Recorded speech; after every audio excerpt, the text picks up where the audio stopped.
Tales of Herding Gods, bab 1351-1360.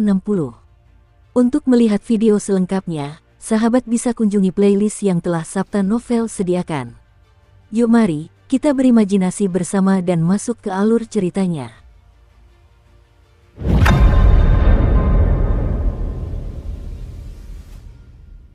Ketika Kaisar Beladiri-Suan melihat putranya, dia merasa sedikit ramah, tetapi dia memaksakan diri untuk menahannya dan mengambil kembali tambang emas suci istana leluhur yang dibawa oleh putra mahkota Yuming. Yang muliamu sangat perhatian, bagaimana kabarmu di kedamaian abadi? Kaisar Beladiri bertanya. Putra mahkota Yuming menundukkan kepalanya. Aku baik-baik saja dalam kedamaian abadi dan telah bertemu banyak teman baru. Mereka semua memperlakukanku dengan tulus dan tidak pernah bersekongkol melawanku. Namun, Kaisar Yanxiu merasa bahwa jalan, keterampilan, dan kemampuan ilahiku sudah ketinggalan zaman dan memerintahkanku untuk pergi ke Akademi Daowen untuk belajar. Aku ada di sana untuk bertukar jalan, keterampilan, dan kemampuan ilahi dengan teman-teman baruku. Mereka membawaku dengan tulus dan sangat bahagia. Kaisar Beladiri itu santai dan tersenyum. Selama kamu menjalani kehidupan yang baik, aku akan merasa tenang. Meskipun suami dan istriku telah memutuskan hubungan denganmu, kamu masih seorang junior, jadi aku tidak bisa tidak memberimu beberapa instruksi. Saat kamu melakukan sesuatu, berhati-hatilah. Jika orang lain memperlakukanmu dengan tulus, kamu harus membalas budi dengan tulus, kata Kaisar Suan dengan sungguh-sungguh. Pangeran Yuming tersedak isak tangisnya dan berlutut untuk memberi hormat kepadanya. Kaisar Beladiri merasa cemas dan melambaikan tangannya. Cepatlah pergi. Pangeran Yuming meneteskan air mata dan bangkit untuk mengucapkan selamat tinggal. Kaisar Beladiri-Suan memperhatikan kepergiannya dan berkata, putraku yang konyol itu masih belajar. Aku bisa melihat bahwa dia jauh lebih stabil daripada sebelumnya. Dia tidak lagi ceroboh dan tidak memiliki kelicikan.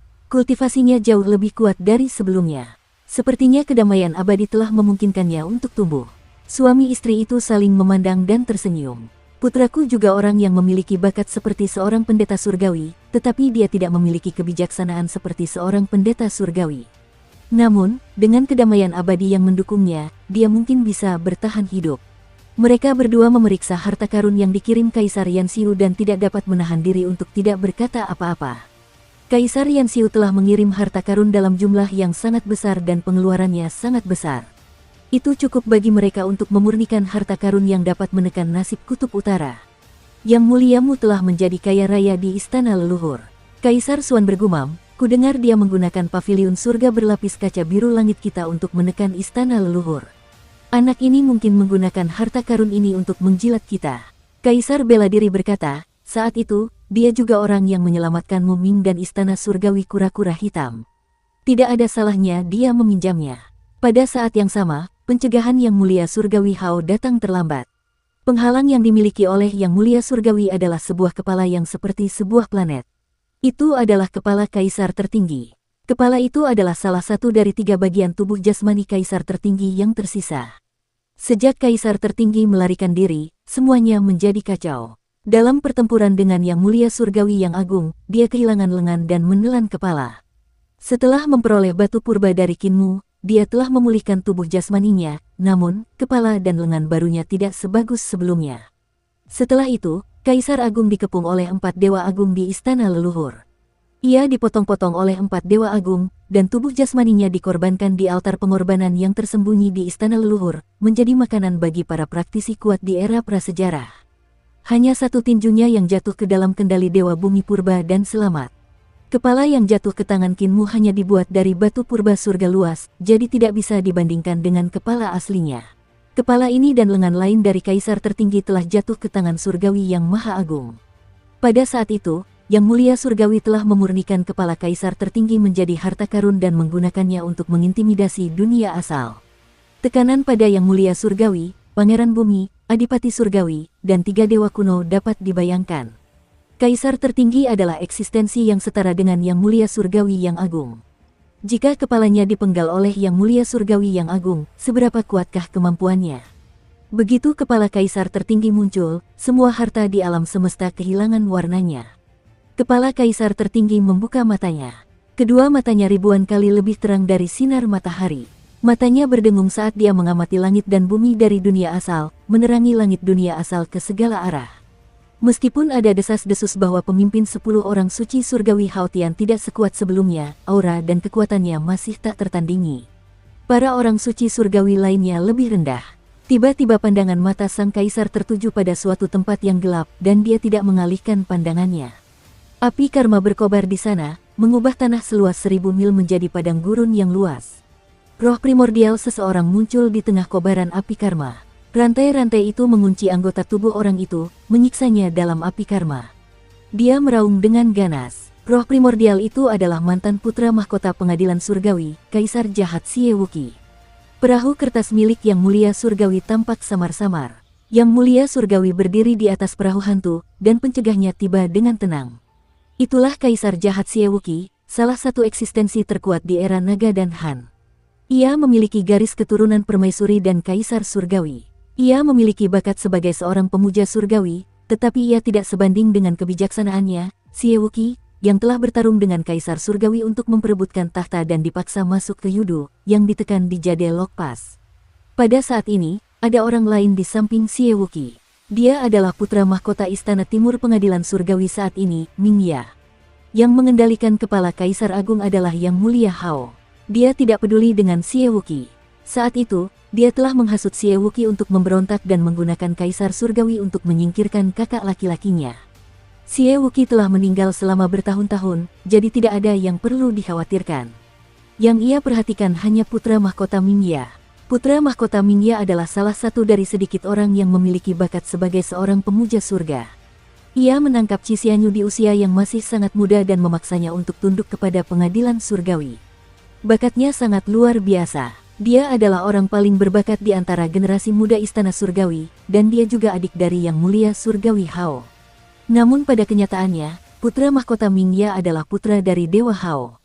Putranya, setelah Kaisar Langit meninggal, pemuja surgawi Haotian memasuki tubuh fisik Kaisar Langit dan pernah mengendalikan tubuh ini untuk memasuki harem. Dia melakukan beberapa hal konyol. Putra mahkota Mingya adalah produk dari absurditas. Pemuja surgawi Haotian pernah ingin mengeksekusi produk absurditas ini agar dia tidak meninggalkan noda pada dirinya sendiri, tetapi dia tetap menahannya. Dia sangat menyukai putra mahkota Mingya. Secara nama, mereka adalah saudara, tetapi sebenarnya, mereka adalah ayah dan anak. Penghormatan surgawi Haotian juga merawatnya dengan baik dan memberinya harapan besar. Namun, setelah cangkang telur Kaisar Surgawi dicuri, putra mahkota Mingya menghilang. Dia tidak pernah menyangka akan pergi ke Yudo untuk bertemu Kaisar Jahat Siewuki. Sekarang, Kaisar Jahat Siewuki dan putra mahkota Mingya diperlakukan sebagai ancaman oleh pemuja surgawi yang luas dan diundang keluar dari Yudo. Mereka digunakan oleh surgawi yang memuliakan surga yang luas untuk mengintimidasi surgawi yang memuliakan surga yang luas. Dewa Langit yang Agung mengendalikan kepala Kaisar Agung dan mengalihkan pandangannya. Penangkalan Dewa Langit yang Agung benar-benar terlalu kejam dan telah mencengkeram titik lemahnya. Kamu, di masa depan, kamu akan menyesali apa yang kamu lakukan hari ini. Di hutan Persik, Kinmu menghela napas panjang lega. Situasinya masih cukup stabil, dan rencananya untuk menunjukkan kekuatannya dapat terlaksana berkat dukungan sekutunya. Tentu saja, ini masih tergantung pada Yang Mulia Surgawi untuk memberitahu Kaisar Barat, Kaisar Timur, dan yang lainnya. Dia juga harus berterima kasih kepada Kaisar Barat Harimau Putih, yang merupakan iblis kecil yang ingin menimbulkan kekacauan di dunia. Dia adalah orang pertama yang melompat keluar dan turun ke dunia asal dengan tergesa-gesa. Tanpa Kaisar Barat Harimau Putih, Kaisar Timur Naga Biru dan Kaisar Utara Kura-Kura Hitam tidak akan turun. Yang lebih penting, Adipati Surgawi adalah seorang lelaki tua yang licik. Dengan kedatangan 3 dewa kuno, Adipati Surgawi tidak punya pilihan selain turun. Situasinya bisa seimbang untuk saat ini. Selama kita bisa memastikan bahwa kita memiliki kekuatan untuk saling menghancurkan, Istana Surga tidak akan menyentuh dunia Yuan untuk sementara waktu dan kehampaan besar akan aman untuk saat ini. Jika Yang Mulia Xiao terperangkap dalam ruang kacau selama sehari, keseimbangan akan dipertahankan selama sehari sampai dia melarikan diri dari sana. Tatapan mata Kinmu berkedip. Tujuan selanjutnya adalah menyelamatkan Ling Tianzun. Dia harus menyelamatkan Dewa Ling sebelum Dewa Xiao melarikan diri dari ruang kacau. Kalau dia menyelamatkan Dewa Ling, bahkan jika Dewa Xiao berhasil lolos dari ruang kacau, itu tidak akan memberi pengaruh banyak pada situasi keseluruhan. Sebelum itu, dia perlu meningkatkan kemampuannya sendiri untuk memastikan bahwa saat dia menyelamatkan pemuja surgawi Ling, dia akan memiliki modal untuk bertarung melawan kaisar tertinggi yang mengendalikan tubuh jasmani kaisar surgawi. Yue, bisakah kau mengajariku jalur ruangmu? Qin Mu bertanya kepada pemuja surgawi Yue sambil tersenyum di istana. Dia kelelahan dan baru saja kembali dari Suzhou. Pembaruan keempat akan diperbarui kemudian. Di istana, Yue, Yang Mulia Surgawi, dan Qin Mu saling bertukar pengalaman kultivasi mereka. Qin Mu menyampaikan pemahamannya tentang semua jenis dao agung kepadanya tanpa menyembunyikan apapun. Dari aljabar makroskopis sampai aljabar mikroskopis, dari penanaman dao agung para dewa kuno sampai jalur penciptaan, dari harta karun ilahi sungai surgawi sampai kekuasaan tertinggi kelima istana leluhur. Selain tata letak alam semesta dalam harta karun ilahi embrio roh, wawasannya dalam domain, dan pemahamannya tentang sistem alam dao, Qin Mu tidak menyembunyikan apapun. Era Kaisar Agung dapat dikatakan sebagai era ketika sistem harta karun dewa dan istana surgawi telah disempurnakan. Sebagai pemimpin era itu, Yang Mulia Surgawi Yue secara alami memiliki semua jenis pemahaman yang luar biasa. Keduanya bersembunyi di hutan persik dan berkomunikasi, merasa waktunya sudah singkat. Qin Mu dan Yue Tianzun memasuki mimpi bersama dan memperpanjang waktu dalam mimpi. Keduanya berkomunikasi dalam mimpi demi mimpi, dan keduanya merasa sangat puas. Sebelum mereka menyadarinya, beberapa bulan telah berlalu. Situasi dunia purba secara keseluruhan damai dan hanya ada gangguan skala kecil. Ada terlalu banyak ras di seluruh surga dan 10.000 dunia, dan semua golongan bercampur menjadi satu. 10 pemuja surgawi dari surga surgawi masing-masing telah mengirim pembantu terpercaya mereka sendiri untuk membangun wilayah pengaruh mereka sendiri, sehingga mereka memiliki konflik dan ujian berskala kecil satu sama lain. Berbagai ras di surga juga memanfaatkan kekacauan itu untuk memilih posisi mereka sendiri dan mendukung berbagai pemuja dan faksi surgawi. Pertempuran antara surga dan surga secara bertahap meningkat jumlahnya, dan skalanya juga secara bertahap bertambah besar. Qin Mu dan Dewa Yue bersembunyi di Lo Cheng kecil untuk bersatu, menutup telinga terhadap perubahan di dunia luar dan menutup mata terhadapnya. Jalan yang ditempuh oleh Yue Tianzun juga merupakan sistem istana surgawi harta karun ilahi. Dia telah mempelajari berbagai teknik tahta kaisar dari kaisar tinggi dan era Han Panjang, dan dia juga berencana untuk berjalan di jalur kultivasi untuk menjadi istana surgawi. Ada 15 kaisar langit selatan di era kaisar tinggi, dan banyak dari mereka adalah muridnya dan murid Ling. Dia telah mengumpulkan kekuatan dari berbagai keluarga dan mengembangkan istana langitnya sendiri, dan sekarang dia memiliki prestasi luar biasa. Hanya saja dia belum masuk istana surgawi, jadi akumulasinya tidak sebanyak 10 orang pemuja surgawi. Pertukaran dengan Qin Mu kali ini juga untuk menebus kekurangannya. Akan tetapi, jika dia ingin menciptakan teknik istana surgawi agungnya sendiri dan menghimpun kekuatan semua teknik, dia masih memerlukan waktu untuk memikirkannya sendiri. Tekniknya disebut Ultimate Void Scripture. Alasan mengapa teknik ini disebut Ultimate Void adalah karena Ultimate, dan Void semuanya adalah angka. Ultimate adalah angka terbesar, dan Ultimate adalah triliunan. Ultimate adalah triliunan. Dan kekosongan adalah angka yang sangat kecil yang berada 18 digit di belakang 0. Teknik Moon yang dimuliakan oleh Dewa Surgawi dinamai berdasarkan kekosongan puncak. Ukurannya hampir sama dengan ruang dan ukuran ruang. Seseorang dapat melangkah melintasi semua alam semesta, dan yang terkecil dapat berubah menjadi partikel debu atau bahkan menjadi kekosongan yang tidak dapat dipecahkan untuk bersembunyi di dalamnya. Semua pencapaiannya didasarkan pada Zenith Void Scripture. Dengan Void Heavenly Palace sebagai pusatnya, ia membangun berbagai istana surgawi di sekelilingnya untuk membentuk sistem istana surgawinya sendiri. Qin Mu mempelajari kekosongan pembawa utamanya dan mencoba memahami kedalaman jalur ruang, yang membuatnya menemukan banyak hal menarik. Ada banyak rune dalam teknik Moon yang sangat dihormati, yang secara mengejutkan sama dengan rune Void Beast. Tidak hanya itu, banyak rune aljabar dalam seni teleportasi ilahi Eternal Peace juga mirip dengan rune ruang angkasa dari kekosongan pembawa pamungkas. Dulu, ketika aku pergi ke kehampaan besar bersama awan surgawi dan Ling surgawi, aku melihat binatang hampa itu, jadi aku menyalin banyak rune ruang angkasa. Bulan yang sangat dihormati di surga tersenyum. Rune-rune ruang angkasa ini sangat mencerahkan jalan ruang angkasaku. Namun, tempat yang paling banyak kudapatkan adalah ruang angkasa yang kacau. Aku terjebak di sana selama 100 tahun, dan itu membuatku memahami kebenaran mendalam dari dao besar ruang angkasa. Qin Mu dipenuhi rasa iri. Apa saja reruntuhan di ruang yang kacau ini? Pecahan-pecahan ruang angkasa yang aneh dan beberapa benda yang membusuk. Aku tidak bisa menjelaskannya dengan jelas untuk sesaat, tetapi sepertinya itu bukan dari era ini. Penghormatan surgawi Yue mengingat masa lalu dan menggelengkan kepalanya. Saya tidak tahu persis dari era mana mereka berasal. Di sana terlalu berbahaya, dan bahkan saya tidak berani memasuki bagian terdalam. Sebaliknya, saya menemukan jalan dan pergi lebih awal. Jalur ruang angkasa sangat sulit dipelajari dan dikembangkan. Kinmu baru saja memasuki dasar-dasar dalam beberapa bulan terakhir dan mahir dalam beberapa seni ilahi ruang angkasa. Jika dia ingin menjadi seperti pemuja surgawi Yue yang dapat mengabaikan jarak dan ruang, dia perlu berusaha lebih keras lagi. Bahkan sulit baginya untuk memurnikan istana surgawi yang hampa dan memasuki jalur ruang angkasa. Mungkinkah saya juga perlu memasuki ruang angkasa yang kacau sekali untuk memahami keajaiban luar angkasa? Dia tidak dapat menahan diri untuk menggelengkan kepalanya. Ruang yang kacau itu sangat berbahaya, dan karena Dewa Xiao telah diasingkan ke sana, ini bukan waktu yang tepat untuk pergi ke sana untuk memahami jalur ruang. Para pengikut dunia asal terbagi, jadi ini adalah waktu yang paling aman, tetapi aku tidak boleh lengah.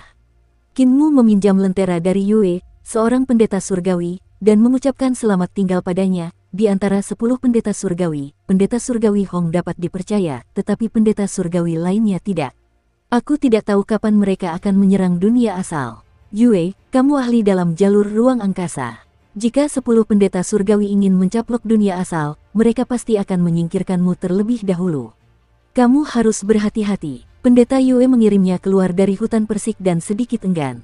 Ketika dia hendak keluar, dia tiba-tiba tersenyum dan berkata, kamu pernah menggambar sebuah lukisan untukku saat itu, bisakah kamu menggambar satu lagi untukku hari ini?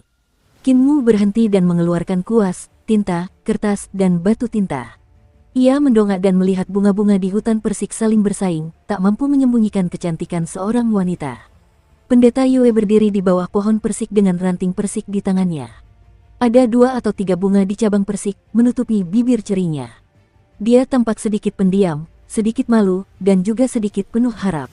Kinmu memanfaatkan kecantikan yang ditunjukkannya saat itu dan mengangkat kuasnya untuk menggambar. Sebuah gambar yang indah pun segera selesai. Pendeta Yue melangkah maju untuk melihat. Ekspresinya dalam gambar membuatnya sedikit malu. Pada saat itu, Kinmu terus menggambar tanpa henti dan menggambar gambar kedua. Dalam lukisan itu, Kinmu sedang mengangkat kuasnya dan menggambar. Pendeta Yue membungkuk di belakangnya dan menatap lukisannya tanpa berkedip. Rambutnya yang panjang terurai dan mendarat di leher Kinmu. Dalam lukisan itu, hanya wajah samping mereka yang terlihat. Ekspresi mereka sangat serius dan mereka semua sedikit malu. Pendeta Yue yang sedang asyik melukis tiba-tiba tersadar. Bukankah Kinmu sedang menggambarnya sekarang? Saya mau yang ini. Penghormatan surgawi Yue menyambar lukisan kedua dan menggulungnya sebelum kembali ke hutan persik. Dia berbalik dan melambaikan tangannya. Kinmu sedang menggulung lukisan pertama saat dia mendengarnya dan mengangkat kepalanya untuk melambai padanya dari jauh. Dewa surgawi Yue berteriak, selamat. Aku akan menunggumu kembali ke hutan persik. Baiklah, jawab Kinmu dengan keras. Dia berbalik dan berjalan keluar dari hutan persik menuju kedamaian abadi. Penghormatan surgawi Yue bersandar di pintu istana. Dia memiliki seni ilahi yang luas dan dapat melihat Kinmu berjalan maju dengan lentera yang telah diberikannya kepadanya. Yang muliamu tidak setampan yang kuingat. Akulah yang membayangkan dia terlalu tampan, tetapi dia sangat praktis. Dia terkekeh pelan, bahkan lebih menarik. Kinmu tampaknya menyadari tatapannya dan menoleh ke belakang. Pendeta Yue buru-buru mengalihkan pandangannya, jantungnya berdebar kencang. Indranya terlalu kuat untuk bisa melihat tatapan melalui ruang. Dia hampir menyadari bahwa aku sedang memata-matainya. Kinmu menggelengkan kepalanya dan kembali ke kedamaian abadi. Dia pertama kali pergi ke Smel Dao Lege, yang dibangun di Earth Virtue Heavenly Palace. Kepala desa adalah kepala sekolah Smel Dao Lege, jadi dia menceritakan kepadanya tentang kasus Xiao Chujue yang ditembak mati. Kaisar surgawi bereinkarnasi ke dalam kedamaian abadi, dan dia benar-benar menggerakkan 2 jiwa sekaligus. Untungnya, dia ditembak mati oleh beberapa orang suci surgawi. Kita harus waspada terhadap masalah ini. Selain Kaisar surgawi, bagaimana kita tahu bahwa tidak akan ada orang suci surgawi lain yang bereinkarnasi ke dalam kedamaian abadi? Kinmu berkata, kalau begitu, gunakan buku kehidupan dan kematian untuk menyelidiki setiap dewa dan temukan akar dari setiap dewa. Selama para pemuja surgawi ini tidak menyelinap ke pusat kekuasaan dalam kedamaian abadi, biarkan mereka belajar. Kepala desa mencibir, bagaimana jika mereka menyelinap ke pusat kekuasaan? Di mana kita bisa menemukan seorang pemuja surgawi untuk membunuh mereka lagi? Kinmu mengeluarkan busur dewa dan berkata sambil tersenyum, kakek kepala desa, lihatlah. Apakah ini busur dewa yang membunuh 2 jiwa kaisar surgawi? Mata kepala desa terbelalak saat dia melihat busur dewa dan kemudian ke arah Kinmu. Kinmu memegang busur dengan satu tangan dan meletakkan tangan lainnya di pinggangnya, merasa bangga pada dirinya sendiri. Kepala desa memeriksa busur dewa dan meskipun dia tidak dapat memahami kegunaan ajaib dari busur dewa ini atau berbagai jejak di atasnya, dia tidak dapat berhenti memujinya. Busur lebih kuat dari manusia. Busur lebih kuat dari manusia. Kinmu sangat tidak senang. Busur dewa ini benar-benar bagus, jauh lebih kuat dari manusia. Kepala desa menarik kembali busur dewa dan langsung menarik energi roh dan energi roh langit dan bumi. Dia tidak bisa menahan rasa takjub dan memujinya berulang kali. Dia biasanya mengejek Kinmu sebelumnya, tetapi sekarang dia dengan tulus memuji busur dewa ini. Itu jauh lebih kuat darinya. Kepala desa meletakkan busur dewa dan berkata, serahkan urusan penyelidikan para dewa kepadaku terlebih dahulu. Aku akan pergi menemui dewa surgawi untuk menghormatimu dan meminjam buku kehidupan dan kematiannya untuk sementara waktu. Kinmu juga memiliki buku kehidupan dan kematian, tetapi itu adalah harta karun putra Surgayin. Buku kehidupan dan kematian putra Surgayin memiliki lebih banyak kegunaan, tetapi dia tidak dapat menemukan akar dari pemujaan surgawi. Kalau dia mau cari akar reinkarnasi dari yang mulia surgawi, dia masih perlu menggunakan buku kehidupan dan kematian yang mulia surgawi Anda. Kinmu tinggal di Smeldau College dan menunggu kabar dari kepala desa sambil mempelajari hasil reformasi perdamaian abadi. Yang mengejutkannya adalah penelitian di Smeldau College berada di garis depan, yang bertujuan untuk mereformasi istana surgawi dalam upaya mengubah strukturnya. Para praktisi seni ilahi dan dewa-dewa Smeldau College mencoba menggunakan berbagai gerbang di pengadilan surgawi untuk mengubah wilayah istana surgawi. Mereka berencana untuk mengubah wilayah gerbang surga selatan menjadi 4 wilayah kecil. Di alam tradisional, roh primordial para praktisi seni ilahi akan naik dan datang ke gerbang surga selatan. Begitu mereka melewati gerbang surga selatan, mereka akan menjadi dewa sejati. Para rekan sekolah Dao berencana untuk mengubahnya ke 4 alam gerbang surga selatan, gerbang surga utara, gerbang surga timur, dan gerbang surga barat agar roh primordial mereka dapat berjalan melalui keempat alam ini. Kinmu tidak dapat menahan tawa, dan ekspresinya berubah serius saat dia menarik janggutnya. Pikiran yang luar biasa, pikiran yang luar biasa. Kaisar tertinggi memberitahu saya bahwa sebenarnya ada 4 gerbang surga besar di istana leluhur, dan itu juga merupakan tanah suci dari 4 istana leluhur yang luar biasa. Tanah itu memiliki dao besar yang sangat unik. Dari nada bicara kaisar tertinggi, dao besar yang terkandung dalam 4 gerbang surga besar istana leluhur berbeda. Dengan kata lain, adalah mungkin untuk membagi wilayah gerbang surga selatan menjadi 4. Ia terus membaca. Para praktisi seni dewa dan dewa dari Akademi Wendao juga bermaksud untuk membatalkan ranah Yujing. Mereka merasa bahwa ranah Yujing terlalu umum dan tidak membawa potensi ranah ini ke potensi penuhnya. Mereka ingin membagi wilayah Yujing menjadi 3 wilayah, Mingde, Danfeng, dan Langit. Mingde adalah gerbang kota Yujing, dan gerbang Mingde. Melangkah melewati gerbang ini adalah wilayah Mingde. Alam Danfeng merupakan gerbang menuju ibu kota Kekaisaran Jade, dan gerbang Danfeng merupakan kota terlarang milik Kaisar Surgawi. Gerbang pembawa langit adalah gerbang di depan istana harta karun Ling Xiao, dan pembawa langit terhubung ke bumi. Begitu seseorang melangkah melewati gerbang ini, mereka dapat melihat ke atas ke istana harta karun Ling Xiao. Rekan dari Dao College luar biasa. Jantung Kinmu bergetar hebat, dan dia merenung sejenak sebelum bangkit untuk menemui Yu Chenzi. Kakak senior, siapa yang menciptakan 4 alam besar ini, yaitu alam gerbang surga, alam Mingde, alam Danfeng, dan alam pengembara langit? Yu Chenzi bertanya, apakah yang mulia surgawi mengenal seorang gadis bernama Hua Xuanxiu? Hua Xuanxiu, ekspresi Kinmu sedikit berubah, dan dia langsung teringat gadis kecil yang telah diselamatkannya saat membunuh para dewa kuno dari 9 prefektur di surga barat. Namanya adalah Hua Xuanxiu. Gadis kecil itu telah diinjak-injak sampai mati oleh dewa kuno pilar 1, dan jiwanya telah tercerai-berai. Kinmu lah yang telah menggunakan teknik kebangkitan untuk menyelamatkannya. Akan tetapi, terlalu berbahaya untuk tetap berada di sisi Kinmu, jadi Kinmu meminta Yu Chudu, murid dari kakak tertua Wei Suifeng, untuk membawanya ke kedamaian abadi. Yu Chudu adalah murid Wei Suifeng dan juga sangat kuat. Dengan siapa Hua Xuanxiu berkultivasi? Tanya Kinmu. Dia adalah murid Yu Chudu dan mengikuti Tuan Tua Wei ke ibu kota Giok di surga surgawi. Master tua Wei yang disebutkan Yu Chenzi adalah Wei Suifeng. Karena dia adalah pendiri sekte orang suci surgawi, dia dihormati sebagai Master tua. Pak Tua Wei berkata bahwa dia akan membawa Yu Chudu dan Hua Xuanxiu untuk melihat dunia. Pak Tua, manusia hijau, dan pemuda itu pertama-tama pergi mencari banyak teknik tahta kaisar, lalu menerobos masuk ke ibu kota Jade dari pengadilan surgawi. Mereka datang jauh-jauh ke gerbang pembawa langit dan ditemukan di depan istana Ling Xiao yang berharga. Mereka hampir tidak berhasil kembali hidup-hidup. Setelah kembali, Hua Xuanxiu berkata bahwa ibu kota Jade terlalu besar dan akan sulit bagi satu wilayah ibu kota Jade untuk melepaskan keajaiban ibu kota Jade.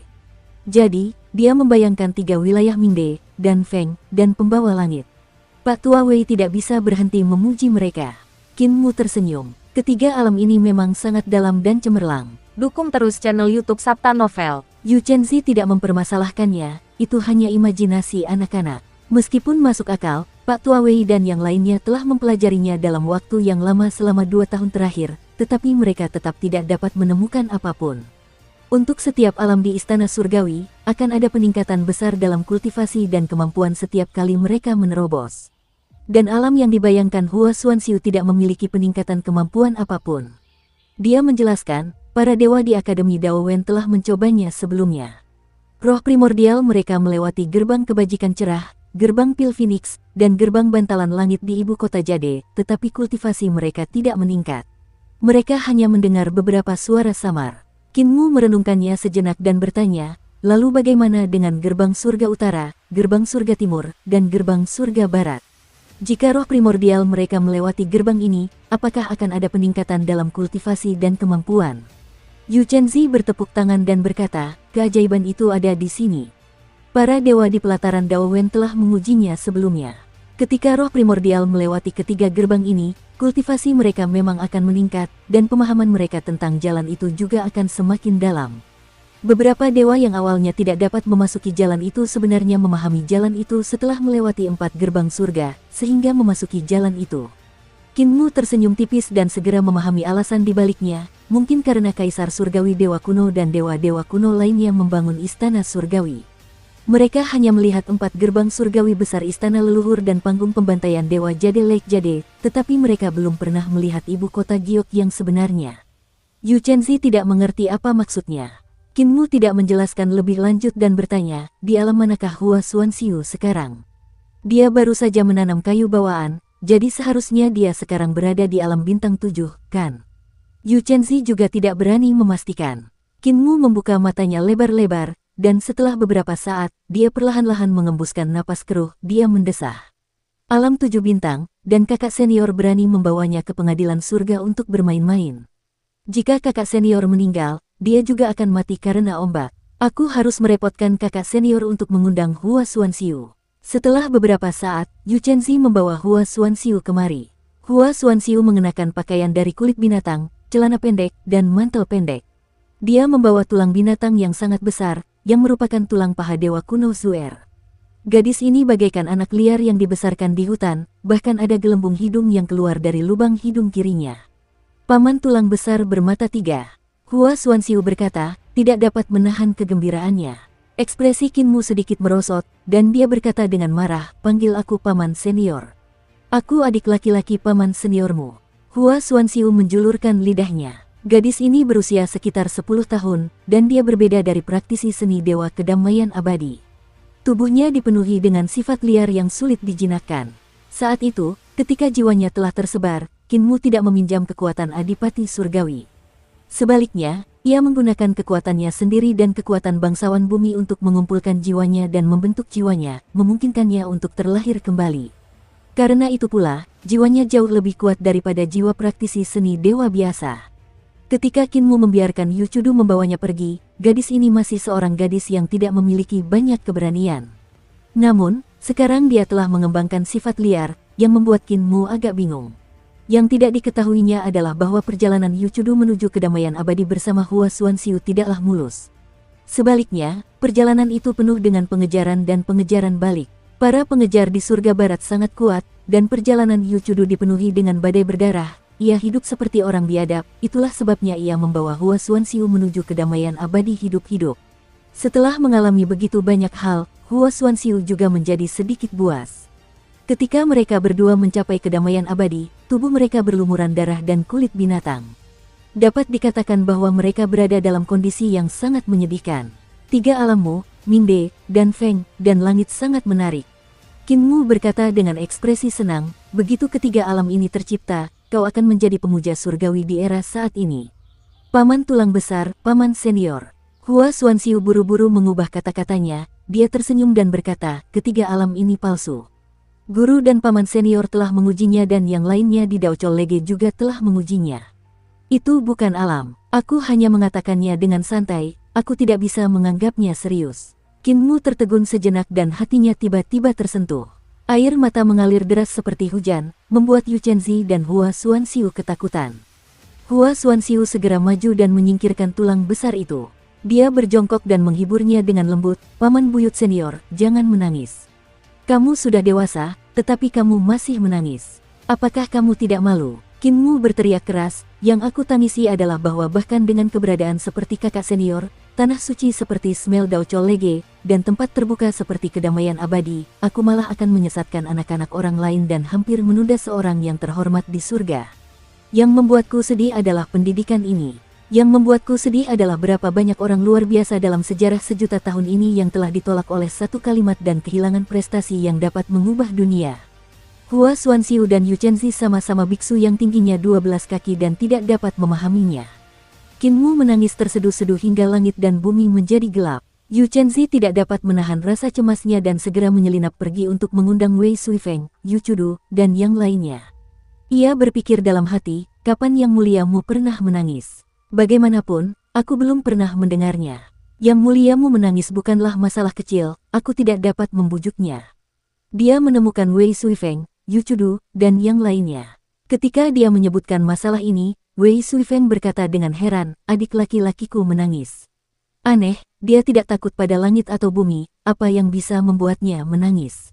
Aku akan pergi melihatnya. Yu Chudu juga buru-buru bangkit, dan tatapan Yun Jianli berkedip, Yang Muliamu pernah menangis, katanya.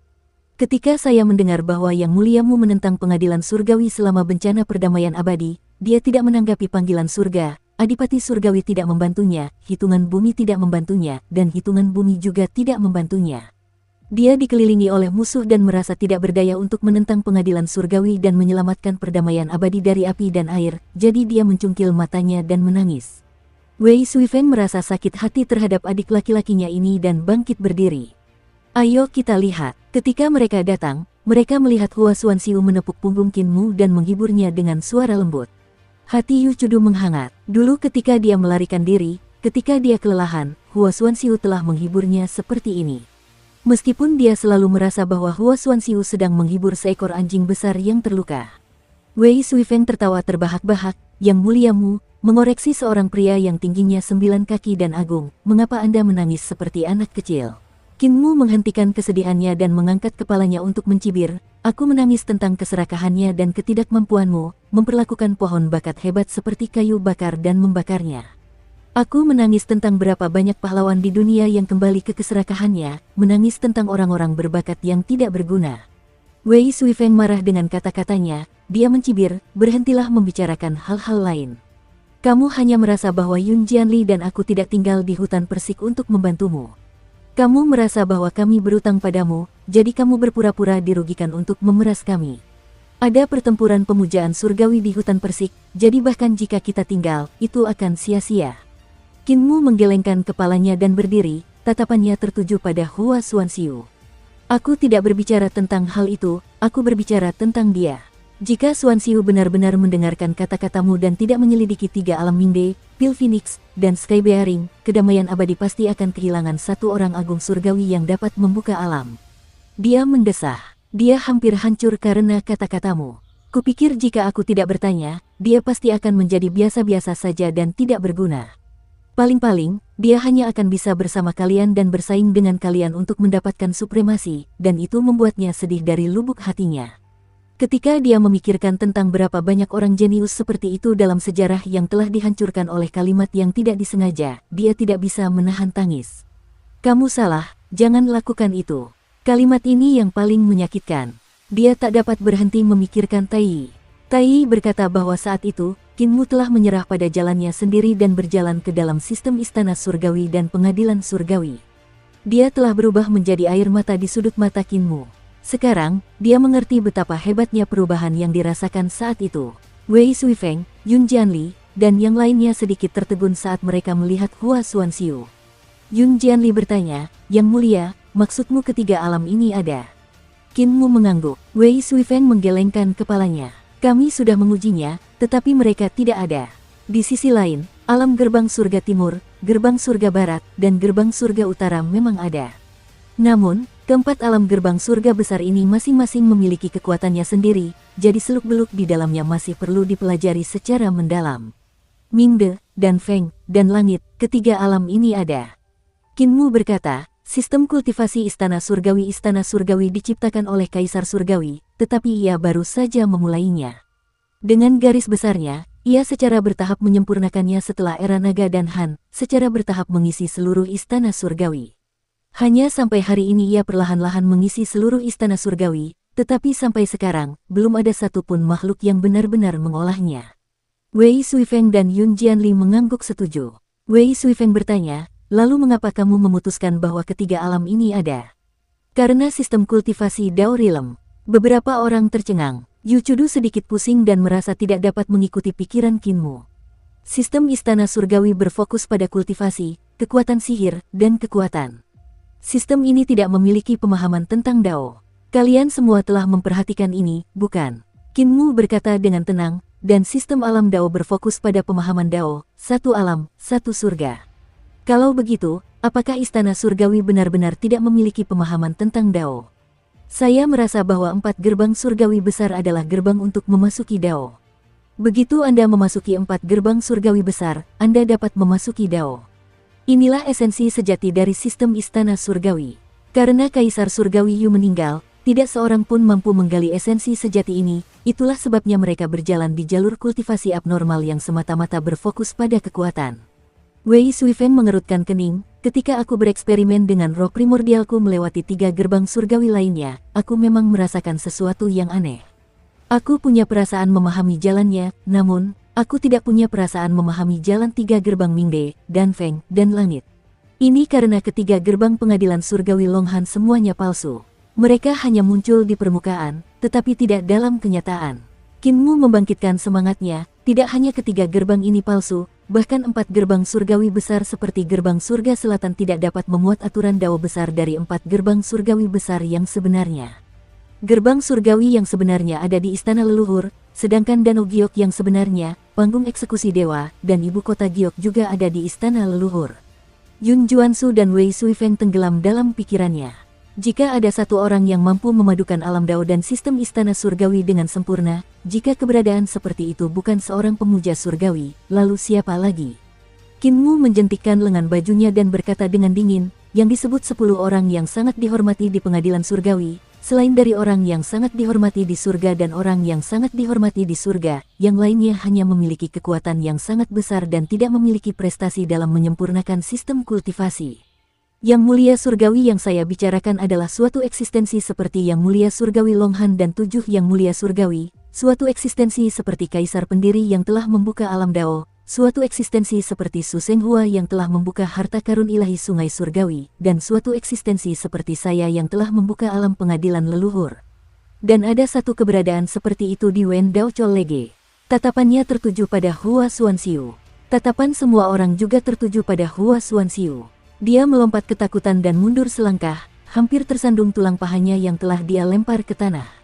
Surga berbelas kasih, pikiran dan tekadnya tidak sepenuhnya dibatasi oleh pikiran dan tekadmu yang kaku.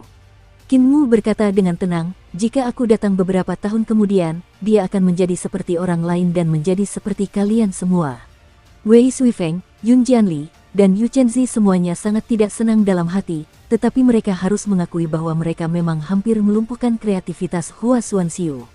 Di sisi lain, Yu Chudu sangat senang. Dia adalah guru Hua Xuanxiu dan telah mengajar gadis kecil ini setiap hari. Dia sangat memperhatikan pertumbuhannya. Selain Hua Xuanxiu, ada juga setengah dewa di Dao Chol Lege. Siapa dewa yang membuka 3 gerbang surga lainnya? Rasa ingin tahu Kinmu terusik. Orang ini telah membuka setengah alam, jadi dia bisa disebut setengah pemuja surga.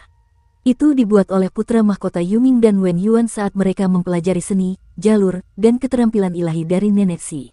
Yu Chenzi berkata, Nenek Si memiliki pemahaman yang mendalam tentang sistem alam Dao. Wen Yuan dan putra mahkota Yuming telah mempelajari alam Dao dari seni ilahi darinya dan memahami sistem seni ilahi, jalan, dan keterampilan Kaisar Utara. Wen Yuan selalu merasa sulit untuk melepaskan seni ilahi Kaisar Utara secara ekstrim.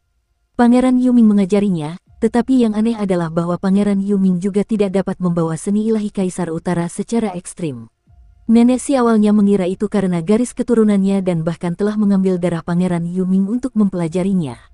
Pada akhirnya, dia sampai pada kesimpulan bahwa akarnya tidak ada dalam garis keturunannya atau dalam tekniknya.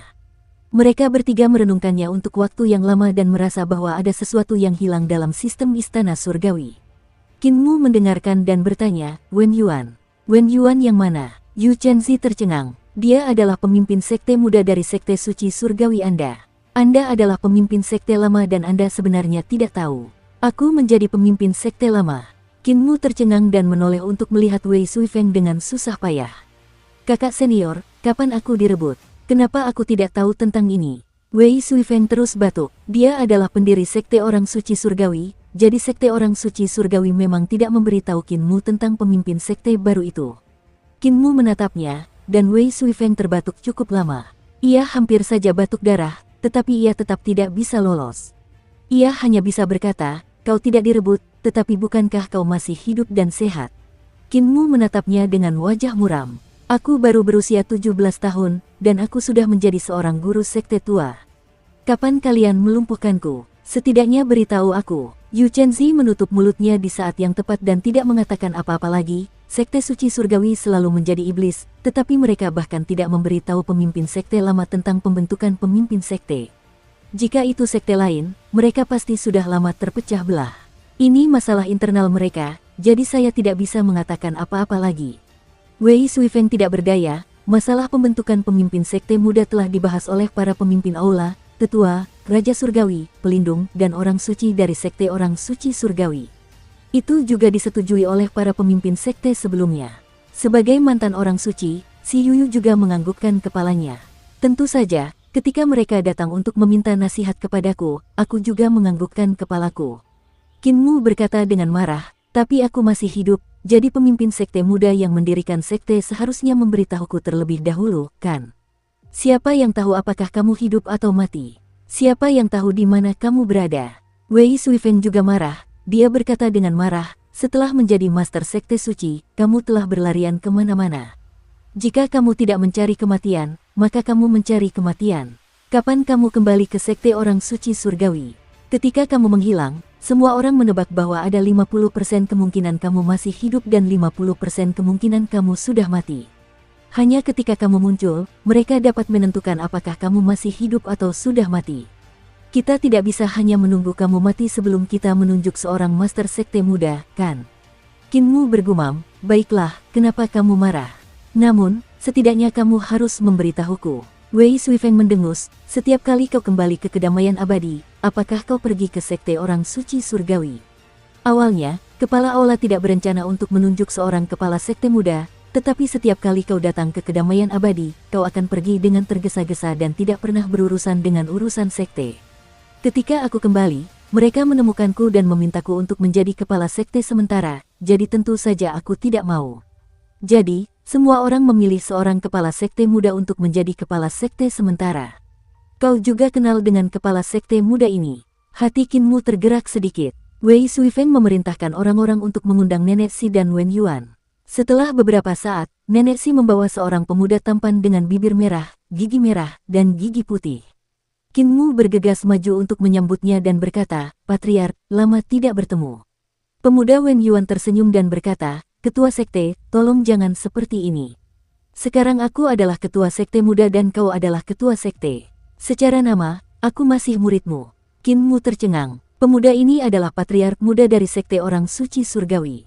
Dia telah bereinkarnasi pada waktu yang tidak diketahui dan menjadi seorang pemuda. Lebih jauh lagi, dia telah menjadi murid nominalnya. Nenek Si mengedipkan matanya dan tersenyum. Wen Yuan tidak buruk sekarang dan juga sangat menonjol di halaman Dao Wen. Tentu saja, Aku guru Muer dan juga patriarknya. Dia agak bangga dalam hatinya. Saat itu, Wen Yuan adalah patriarknya dan dia selalu tampak muda, oleh karena itu dia disebut patriark muda. Sekarang setelah roda keberuntungan berputar, dia menjadi patriark Wen Yuan. Semua orang mengenang masa lalu dan Nenek Si berkata dengan sungguh-sungguh, Wen Yuan, berusahalah untuk menyingkirkan pemimpin sekte lama secepat mungkin dan kamu akan menjadi pemimpin sekte yang baru. Qinmu terkekeh, aku khawatir tidak ada harapan dalam hidup ini. Nenek Si melotot tajam ke arahnya, dan Qinmu langsung menutup mulutnya. Yu Chenzi terbatuk dan berkata, semuanya, mari kita lanjutkan. Dia berhenti sejenak, Nenek Si, Wen Yuan, dan putra mahkota Yu Ming mempelajarinya dalam waktu yang lama dan merasa bahwa masalahnya terletak pada proses penyeberangan dari istana surga ke gerbang surga selatan. Jadi, mereka mulai bereksperimen, mencoba melewati gerbang surga utara dengan roh primordial mereka.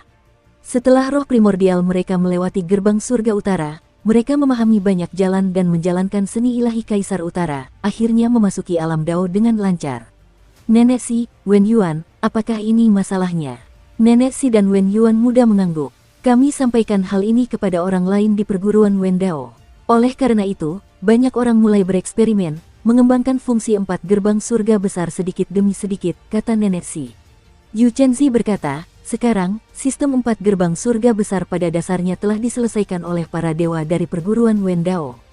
Hanya saja sedikit aneh. Banyak orang dapat memahami Dao ketika mereka melewati 4 gerbang surga, tetapi mereka tidak dapat memasuki Dao. Kemungkinan memasuki jalan itu sangat rendah. 1 atau 2 dari 100 dewa sudah dianggap menakjubkan. Pada akhirnya, itu masih tergantung pada bakat seseorang. Qinmu berjalan dalam diam. Alam 4 gerbang surgawi tidak diciptakan oleh Nenek Si dan Pangeran Yu Ming, tetapi dengan mengumpulkan para jenius dari Akademi Dao Wen. Nenek Si, pemuda Wen Yuan, dan Pangeran Yu Ming adalah pelopor. Mereka telah menebus kekurangan gerbang surga selatan berdasarkan gerbang surga selatan yang asli. Mereka tidak bisa dianggap sebagai makhluk surgawi yang terhormat, tetapi mampu melakukan langkah inovatif seperti itu bukanlah hal yang mudah. Orang-orang di Akademi Dao Wen memiliki masa depan yang cerah. Nenek Si dan Pangeran Yu Ming dapat dianggap sebagai orang jenius yang memiliki alam Dao terpadu dan sistem istana surgawi. Mereka ditakdirkan untuk menempati posisi penting dalam sistem kultivasi masa depan. Kontribusi mereka terhadap sistem kultivasi masa depan tidak kalah dengan leluhur Dao dan Brahma Agung. Yang kurang dari Dao Chol Lege adalah visi. Qinmu berhenti dan tiba-tiba mengangkat kepalanya. Hua Xuanxiu, Nenek Si, Wen Yuan, Pangeran Yu Ming, dan semua orang yang telah berkontribusi pada alam 4 gerbang surga, ikutlah aku ke istana leluhur kali ini. Mata Wei Suifeng bersinar seperti salju dan dia tidak bisa menahan kegembiraan di hatinya. Qinmu meliriknya dan mencibir. Apakah kakak senior telah berkontribusi pada alam gerbang 4 surga? Ya, Wei Suifeng terkekeh. Aku yang mendirikan sekte orang suci surgawi. Si Yuyu adalah mantan orang suci dari sekte orang suci surgawiku, Wen Yuan adalah patriark yang mewariskan keahliannya, dan Hua Xuanxiu adalah murid dari muridku, meskipun muridku sedikit bodoh. Jika aku tidak mendirikan sekte orang suci surgawi, belum lagi orang suci wanita surgawi dan patriark orang suci surgawi, bahkan pemimpin sekte orang suci surgawi tidak akan ada.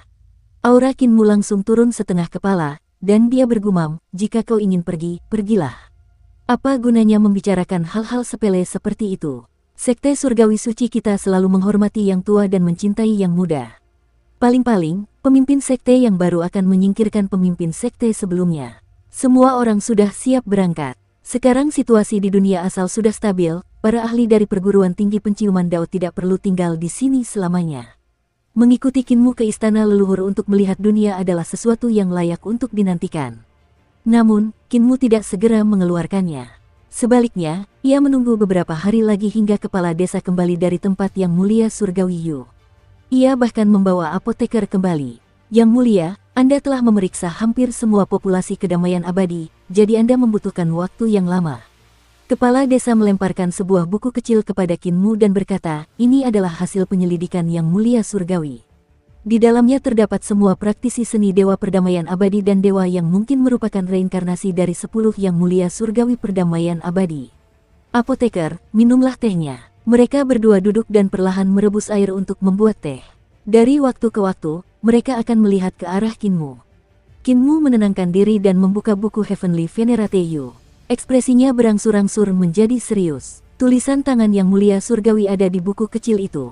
Beberapa halaman pertama berisi nama 10 Yang Mulia Surgawi dari Istana Surgawi, Hao, Xiao, Hong, Leluhur, Lang, Api, Gong, Yan, Qiang, Su. Di belakang nama mereka, ada 2 hingga 3 reinkarnasi yang tampak seperti 10 Yang Mulia Surgawi. Setiap Dewa Agung memiliki reinkarnasinya sendiri, termasuk Dewa Agung Hong dan Dewa Agung Api, yang paling menentang reformasi. Bahkan Xiao, yang telah dibunuh oleh Qin Mu, memiliki reinkarnasi baru saat ini. Ia juga berada dalam kedamaian abadi, dan ia hanyalah seorang bayi yang baru saja lahir 2 hingga 3 bulan yang lalu. Tentu saja, kata-kata yang diucapkan oleh Yang Mulia Surgawi di buku itu hanya mencurigakan dan tidak dapat dipastikan. Kekuatan sihir para Yang Mulia Surgawi ini sangat kuat, dan hampir semuanya menguasai dao besar Yudu, jadi bahkan Yang Mulia Surgawi tidak berani memastikannya.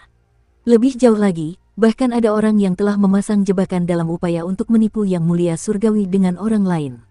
Orang-orang tua pengecut ini, Qin Mu menggertakkan giginya dan melihat ada lebih dari 10 halaman di bagian belakang buklet itu. Dia tidak bisa menahan diri untuk tidak tertegun dan terus membolak-baliknya. Isi di bagian belakang buku itu adalah reinkarnasi dewa-dewa kuno seperti Kaisar Barat, Kaisar Timur, Kaisar Utara, dan sebagainya. Selain dewa-dewa kuno ini, sebenarnya ada reinkarnasi dari para bangsawan Istana Surgawi lainnya, dan jumlahnya banyak. Qin Mu tercengang. Para makhluk agung dan perkasa ini selalu meremehkan reformasi perdamaian abadi dan bahkan memberikannya 100 pukulan.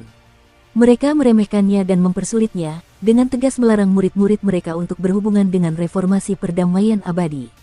Namun, mereka yang berhubungan dengan reformasi perdamaian abadi semuanya akan dieksekusi. Adapun mereka sendiri, mereka telah diam-diam membagi sebagian jiwa mereka dan setengah jiwa mereka untuk menyusup ke kedamaian abadi dan menyerap nutrisi reformasi perdamaian abadi. Jika mereka munafik, sungguh sulit menemukan orang yang lebih munafik daripada mereka. Mereka sudah lama melakukan 2 persiapan. Kalau menang, ya sudah bagus. Qin Mu menggenggam kedua tangannya dan menutup buku kecil itu, sebuah suara pelan terdengar. Jika mereka kalah, mereka akan berubah dan menjadi menteri yang berjasa dalam reformasi perdamaian abadi. Mereka akan mencuri hasil reformasi dan tetap memegang jabatan tinggi. Kekuasaan mereka tidak akan pernah runtuh. Wajahnya memancarkan aura mengerikan. Setelah beberapa saat, aura mengerikan di wajahnya berangsur-angsur menghilang dan wajahnya menjadi tenang. Kepala-kepala besar Istana Surgawi telah bereinkarnasi ke dalam kedamaian abadi. Selama orang-orang ini tidak menduduki posisi tinggi dalam kedamaian abadi, mereka bisa membiarkan mereka pergi dan mengabaikannya. Akan tetapi, selama mereka ingin mencapai posisi tinggi dan merebut kekuasaan perdamaian abadi, mereka harus dibasmi. Kepala desa dan apoteker minum teh sambil melihat ekspresinya. Kepala desa berkata dengan suara rendah, masalah yang diselesaikan dengan 1 pedang, ekspresi Muer masih belum pasti. Dia telah merendahkan nama pemuja surgawi. Apoteker menganggukkan kepalanya. Masalah sekantong obat tidak merepotkan. Jika itu tukang daging, itu hanya masalah 1 pisau. Orang tunarungu juga bisa mengubahnya menjadi permukaan datar. Keduanya mengejek Qin Mu satu persatu. Qin Mu sudah terbiasa dengan kecemburuan mereka dan diam-diam mengingat isi buku itu sebelum melemparkannya kepada mereka. Kamu bilang itu mudah, biarkan kedua tetua yang menanganinya. Ekspresi kepala desa dan apoteker sedikit berubah. Buku ini seperti kentang panas, mereka bisa menerimanya atau tidak. Membunuh reinkarnasi dari Yang Mulia Surgawi itu mudah, tapi balas dendam Yang Mulia Surgawi akan sangat mengerikan. Qin Mu berkata dengan sungguh-sungguh, Yang Mulia, Anda tidak yakin siapa yang merupakan identitas sebenarnya dari reinkarnasi Yang Mulia ke-10, jadi Yang Mulia ke-10 tidak perlu berurusan dengan mereka untuk saat ini untuk menghindari membunuh orang yang salah. Adapun yang lain, mereka hanya perlu mengawasi mereka. Selama mereka tidak bertindak berlebihan, tidak perlu memperhatikan mereka. Juga, kita harus memberitahu Kaisar Yanxiu tentang hal ini sehingga dia bisa siap secara mental. Baru kemudian kepala desa itu tenang dan menyimpan buku itu. Setelah kau membunuh 2 reinkarnasi Xiao, para dewa lainnya akan waspada dan tidak akan menyinggungmu. Mereka seharusnya tidak melakukan sesuatu yang tidak biasa. Apoteker itu mengangguk. Qin Mu telah menembakkan 10 anak panah untuk membunuh 2 reinkarnasi Xiao, bahkan 10 orang yang sangat dihormati harus mempertimbangkan dengan saksama apakah mereka harus merebut kekuasaan perdamaian abadi di bawah pengawasan Qin Mu. Ada satu hal yang masih perlu kamu pertimbangkan dengan hati-hati, Muer. Kepala desa berkata perlahan, kematian burung vermilion Kaisar Selatan terjadi karena 10 orang suci surgawi perlahan-lahan menggerogoti kekuatan langit kutub selatan dan mengganti lapisan tengah dan bawah langit kutub selatan dengan orang-orang mereka sedikit demi sedikit. Pada akhirnya, lapisan atas langit kutub selatan juga diganti, jadi ketika orang suci surgawi api menyerang langit kutub selatan, dia tidak menemui perlawanan apapun.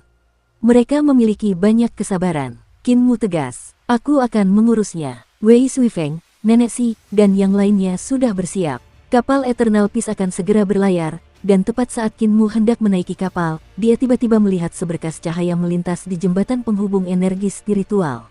Seseorang telah turun dari langit. Qin Mu berdiri di haluan kapal dan memfokuskan pandangannya pada jembatan pergeseran energi spiritual. Dia melihat seorang gadis cantik melompat keluar dari cahaya di altar pengorbanan. Dia melompat turun dari altar pengorbanan dan mengayunkan 2 ekor kudanya yang panjang, melewati pantatnya. Qin Mu sedikit terkejut. Yun Cuxiu, mengapa dia kembali ke kedamaian abadi? Gadis itu adalah reinkarnasi dari Nyonya Yuan Mu yang telah berubah menjadi Raja Dewa Kota Lang, Yun Cuxiu. Ketika dia melihat Qin Mu dan kapal dari jauh, matanya berbinar dan dia segera bergegas mendekat. Benar sekali Wu Chen. Rambut Wei Suifeng berdiri tegak. Dia telah melihat Wu Chen berkali-kali di kapal hantu, jadi dia pasti tidak akan salah. Qin Mu berkata dengan suara rendah, itu Nyonya Yuan Mu, dan Jue Wu Chen telah jatuh ke tangan selirian. Wei Suifeng sedikit terkejut, dan Qin Mu sudah terbang keluar dari kapal untuk menyambut Yun Cuxiu. Dia tersenyum hangat dan berkata, Saudari Cuxiu, angin apa yang membawamu ke sini? Beberapa waktu yang lalu, dunia asal begitu ramai, dan sangat disayangkan kamu tidak berpartisipasi. Yun Cuxiu menjulurkan kepalanya untuk melihat kapal di belakangnya. Qin Mu menghalangi di depannya, menghalangi pandangannya. Jika dia bertindak diam-diam, dia pasti tidak akan melakukan hal baik. Yun Cuxiu terkekeh. Awalnya aku juga berencana untuk datang. Aku sudah menyiapkan senjata suci, Celestial Venerate Royal. Aku berencana untuk tampil mendominasi untuk mengintimidasi 10 Celestial Venerate dan mendominasi seluruh dunia asal. Qin Mu melompat ketakutan. Senjata suci 10 orang suci surgawi itu memiliki kegunaannya masing-masing. Jika Nyonya Yuan Mu menggunakannya untuk turun, dia pasti akan menekan semua orang dan membuat 10 orang suci surgawi tidak berani bertarung dengannya demi dunia asal. Yun Cuxiu menghela napas. Tetapi setelah dipikir-pikir lagi, jika aku mengendalikan senjata suci itu untuk turun, 10 orang terhormat surgawi itu akan menemukan bahwa ada 11 orang terhormat surgawi di pengadilan surga. Itu akan sangat mengerikan. Mereka akan menyeretku keluar. Aku hanya bisa menyerah pada pikiran ini dan melihat kalian memamerkan kekuatan kalian. Dia mendesah lagi dan lagi, merasa sangat kesal karena tidak dapat berpartisipasi dalam urusan yang menyenangkan seperti itu. Qin Mu tersenyum dan bertanya, lalu mengapa Saudari Cuxiu datang ke dunia asal lagi? Wajah Yun Cuxiu dipenuhi kekhawatiran, dan dia tampak seperti hendak menangis. Dia terisak-isak, aku mendengar di pengadilan surga bahwa tubuh aslinya telah habis. Kekasih maut itu telah melepaskan tubuh aslinya, menyebabkan tubuh aslinya menimbulkan masalah di mana-mana. Siapa yang tahu berapa banyak orang yang menatap tubuh aslinya, berencana untuk memamerkannya. Sudut mata Qin Mu berkedut. Tubuh asli Nyonya Yuan Mu memang hilang. Tentu saja, dia tidak melepaskannya dengan sengaja, tetapi iblis mayat lahir dari tubuh asli Nyonya Yuan Mu dan iblis mayat itu melarikan diri dengan sendirinya. Kekasih yang sudah meninggal telah menempati tubuh aslinya selama lebih dari 10 tahun. Ketika Anda bosan dengannya, Anda membuangnya seperti sampah. Semua pria adalah pengkhianat. Semakin banyak Yun Cuxiu berbicara, semakin sedih dia. Dia menyeka air matanya dan berkata, masih ada iblis kecil di tubuh aslinya yang menggunakan namanya untuk menimbulkan masalah dan bertanya apakah aku cantik. Merusak reputasiku. Aku secara alami sangat cantik. Ekspresi Qin Mu tampak aneh. Setan mayat itu punya hobi seperti itu. Yun Cuxiu menghela napas. Jika kamu menjawab cantik, dia akan sangat senang dan melahapmu. Jika kamu menjawab jelek, dia akan sangat marah dan melahapmu. Jika kamu tidak menjawab, dia akan tetap melahapmu. Itu terlalu merusak reputasiku. Dia menggelengkan kepalanya berulang kali dan menjulurkan kepalanya untuk melihat siapa yang ada di kapal Qin Mu. Qin Mu terus menghalangi di depannya, lalu mengapa kau tidak bergegas? Tubuhmu tidak memiliki kesadaran atau roh primordial. Jika seseorang memperhatikan ini, bukankah mereka akan mengambil tubuh jasmanimu dan menggunakannya untuk mengancammu? Yun Cuxiu mengedipkan matanya dan terkekeh. Aku tidak terburu-buru lagi. Aku ingin melihat kemana kau berencana pergi. Kau sangat berhati-hati terhadapku, jadi kau pasti punya rencana sendiri. Qin Mu berkata dengan sungguh-sungguh, aku berencana untuk pergi ke istana leluhur. Ada satu hal lagi yang lupa kukatakan pada adikku. Aku sudah mengembalikan tubuh jasmani permaisuri kepadanya, dan aku bahkan memberinya tubuh jasmani yang tidak berdebu sebagai hadiah. Ekspresi Yun Cuxiu berubah drastis, dan dia berkata dengan dingin, dia memperoleh tubuh jasmani. Mengapa kamu tidak mengatakannya lebih awal? Yun Cuxiu pergi dengan tergesa-gesa. Qin Mu memperhatikan kepergiannya sebelum dia menghela napas lega dan kembali ke kapal. Wei Suifeng bertanya dengan suara pelan, apakah itu Nyonya Perdana Menteri? Mengapa ekornya terlihat seperti diinjak? Qin Mu menjelaskan seluruh prosesnya dan berkata, jika permaisuri-permaisuri memperoleh tubuh jasmaninya, dia akan berada dalam bahaya. Mereka adalah dewa kuno yang lahir dari teratai kembar. Wei Suifeng teringat pada teratai kembar di jurang besar reruntuhan yang kembali dan tiba-tiba bertanya, bisakah permaisuri janda dan Nyonya Yuanmu bergabung menjadi dewa kuno? Qin Mu tercengang. Meskipun ide Wei Suifeng aneh, itu bukan hal yang mustahil. Jika janda permaisuri atau Nyonya Yuanmu mendapatkan tubuh jasmani mereka dan menyatukan jalur pengembalian reruntuhan menjadi satu, bukankah itu berarti kekuatan dua dewa kuno Dao Sheng telah menyatu sepenuhnya dan mereka telah menjadi eksistensi seperti Adipati Surgawi dan Pangeran Bumi? Mereka bahkan mungkin lebih kuat. Qin Mu tiba-tiba teringat akan hal yang krusial. Itu adalah reinkarnasi dari permaisuri janda, Selirian, dan reinkarnasi dari Nyonya Yuanmu, si Qiluo. Keduanya adalah eksistensi pada level 10 orang yang sangat dihormati di surga, bahkan jika istana surgawi mereka tidak sebanyak orang yang sangat dihormati di surga Hao dan Xiao, mereka mungkin tidak jauh dari satu sama lain. Jika mereka menelan pihak lain, mereka mungkin dapat segera membentuk wilayah istana surgawi yang lengkap dan menjadi eksistensi yang tak terkalahkan. Namun, saat Nyonya Yuanmu membunuh permaisuri janda, mengapa dia tidak langsung menelannya dan menjadi eksistensi seperti Adipati Langit dan Bumi sekaligus? Qin Mu sangat bingung dan berkata, kesempatan ini langka, mengapa dia meminta kakak senior untuk meletakkan mayat janda permaisuri di kapal hantu?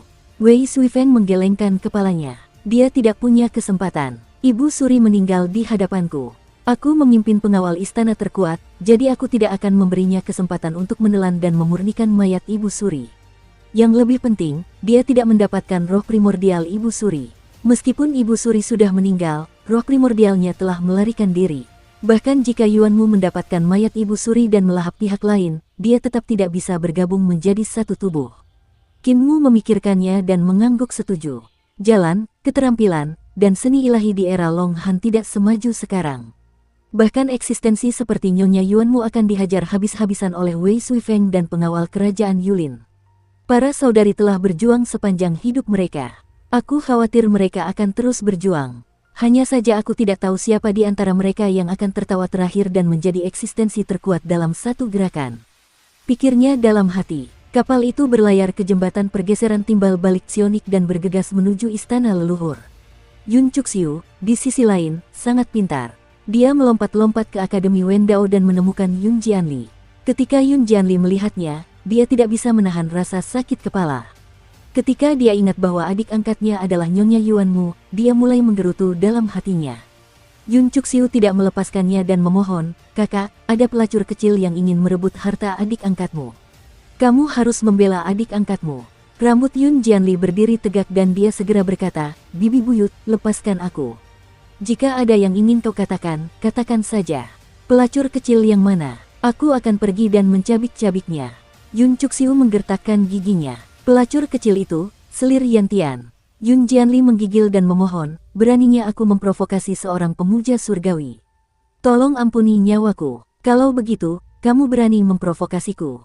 Wajah Yun Cuxiu menjadi gelap, lalu, dia tersenyum dan berkata, jangan khawatir. Kali ini, si jalang kecil itu mengirim anak kucingnya untuk mencari masalah denganku. Anak kucing itu hanya berada di alam gedung pencakar langit, jadi tidak akan sulit untuk menghadapinya. Lagi pula, aku masih punya adik perempuan. Dide Yuanjun dan Kaisar Yanxiu adalah adik perempuanku. Aku akan pergi dan mencari mereka. Kau ikut denganku. Meskipun Yun Jianli selalu sangat berani, wajahnya tidak bisa tidak berubah pucat saat ini saat dia diseret olehnya untuk mencari Gong Sun Fu. Ketika Gong Sun Fu mendengar alasan kunjungan mereka, aku ingin menjaga istana surgawi kebajikan bumi dan tidak bisa menemani kakak perempuan, tetapi aku punya ahli hebat dari alam kesempurnaan Ling Xiao di sini yang bernama Feng Qiuyun. Jika dia pergi bersamamu, dia seharusnya bisa menghadapi iblis mayat itu. Yun Cuxiu berencana untuk mencari Ling Yuxiu lagi, tetapi Gong Sun Fu tersenyum. Semua ahli perdamaian abadi telah dibawa ke istana leluhur oleh Yang Mulia Mu. Bahkan jika kamu melihat saudari keempat, dia tidak akan bisa mendapatkan ahli untuk membantumu. Yun Cuxiu hanya bisa menyerah dan menunggu Feng Qiuyun bergegas sebelum mereka pindah. Lebih dari 10 hari kemudian, mereka tiba di medan perang tempat kedua surga itu berperang. Perang belum dimulai dan kedua belah pihak berbaris dalam formasi yang rapi, tampak hikmat dan penuh pembunuhan. Ketiganya baru saja akan terbang ketika mereka tiba-tiba membeku. Mereka melihat bahwa semua dewa iblis dan praktisi seni ilahi di medan perang adalah mayat tanpa kepala. Monster macam apa yang membuat masalah? Yun Jianli berteriak tanpa sadar. Yun Cuxiu mendesah. Justru monster mayat di tubuhku yang menyebabkan masalah. Peri kecil itu pasti telah memahami sebagian hukum dao besar di tubuhku, itulah sebabnya dia mampu merenggut nyawa begitu banyak orang secara diam-diam. Lengan bajunya yang panjang berkibar ketika dia menggigit kukunya, memperlihatkan sikap seorang gadis muda. Yun Jianli dan Feng Qiuyun sama-sama bergidik. Feng Qiuyun berpengalaman dan berpengetahuan luas. Dia memikirkan poin penting itu dan berkata dengan suara yang dalam, "Kalau begitu, Guru Surgawi, sebagai pemilik lubang pembuangan, apakah tubuhmu bertanggung jawab atas kehancuran atau penciptaan?" Yun Jianli tersadar dan menatap Yun Cuxiu. Yun Cuxiu terkekeh. Tentu saja itu ciptaan. Kaisar Surgawi yang memiliki awal yang mutlak hanya akan menikahi dewi yang mengendalikan penciptaan. Ia tidak akan menikahi dewi yang mengendalikan kehancuran. Yun Jianli berkata, "Permaisuri adalah dewa kuno pencipta. Kamu adalah dewa kuno penghancuran." Yun Cuxiu terkekeh lagi. Yun Jianli mengerutkan kening dan melihat sekeliling dengan waspada. Dia berpikir dalam hati, iblis mayat yang lahir dari dewa kehancuran kuno pasti memiliki keinginan yang sangat kuat untuk menghancurkan. Mereka melewati medan perang. Ada mayat tanpa kepala di kedua sisi, membuat orang merinding. Tiba-tiba, Yun Jianli melihat seekor kucing putih melewati kerumunan mayat. Hatinya tergerak dan dia menatap Feng Qiuyun dan Yun Cuxiu. Ketiganya diam-diam mengikuti. Kucing putih itu melompat secepat terbang. Mereka mengikuti kucing putih itu ke pusat dunia Yuan. Mereka melihat semakin banyak dewa di sekitar mereka. Apa yang dicari para dewa ini? Bahkan ada anjing dewa Xiao Tian. Bahkan ada burung gagak emas berkaki 3 yang terbang di langit. Selir Yan bukan satu-satunya yang mengincar tubuh Yuanmu. Apakah saya cantik? Tiba-tiba, sebuah suara terdengar. Yun Cuxiu buru-buru mengejarnya, tetapi dia terlambat selangkah. Dia melihat bahwa beberapa dewa yang telah melacak mereka ke sini telah mati. Mereka telah kehilangan kepala mereka. Apakah saya cantik? Suara lain terdengar. Sebelum mereka sempat bergegas, mereka mendengar teriakan. Setelah itu, mereka mendengar semakin banyak pertanyaan. Ada semakin banyak teriakan di sekitar. Keringat dingin mengucur di dahi Feng Qiuyun. Yun Jianli juga tampak seperti sedang menghadapi musuh besar. Tiba-tiba, seekor kucing mengeong. Kemudian, seekor kucing putih melompati kepala mereka dan lari dengan panik. Bahkan kucing dari keluarga Selir Yan pun tidak sebanding dengan iblis mayat.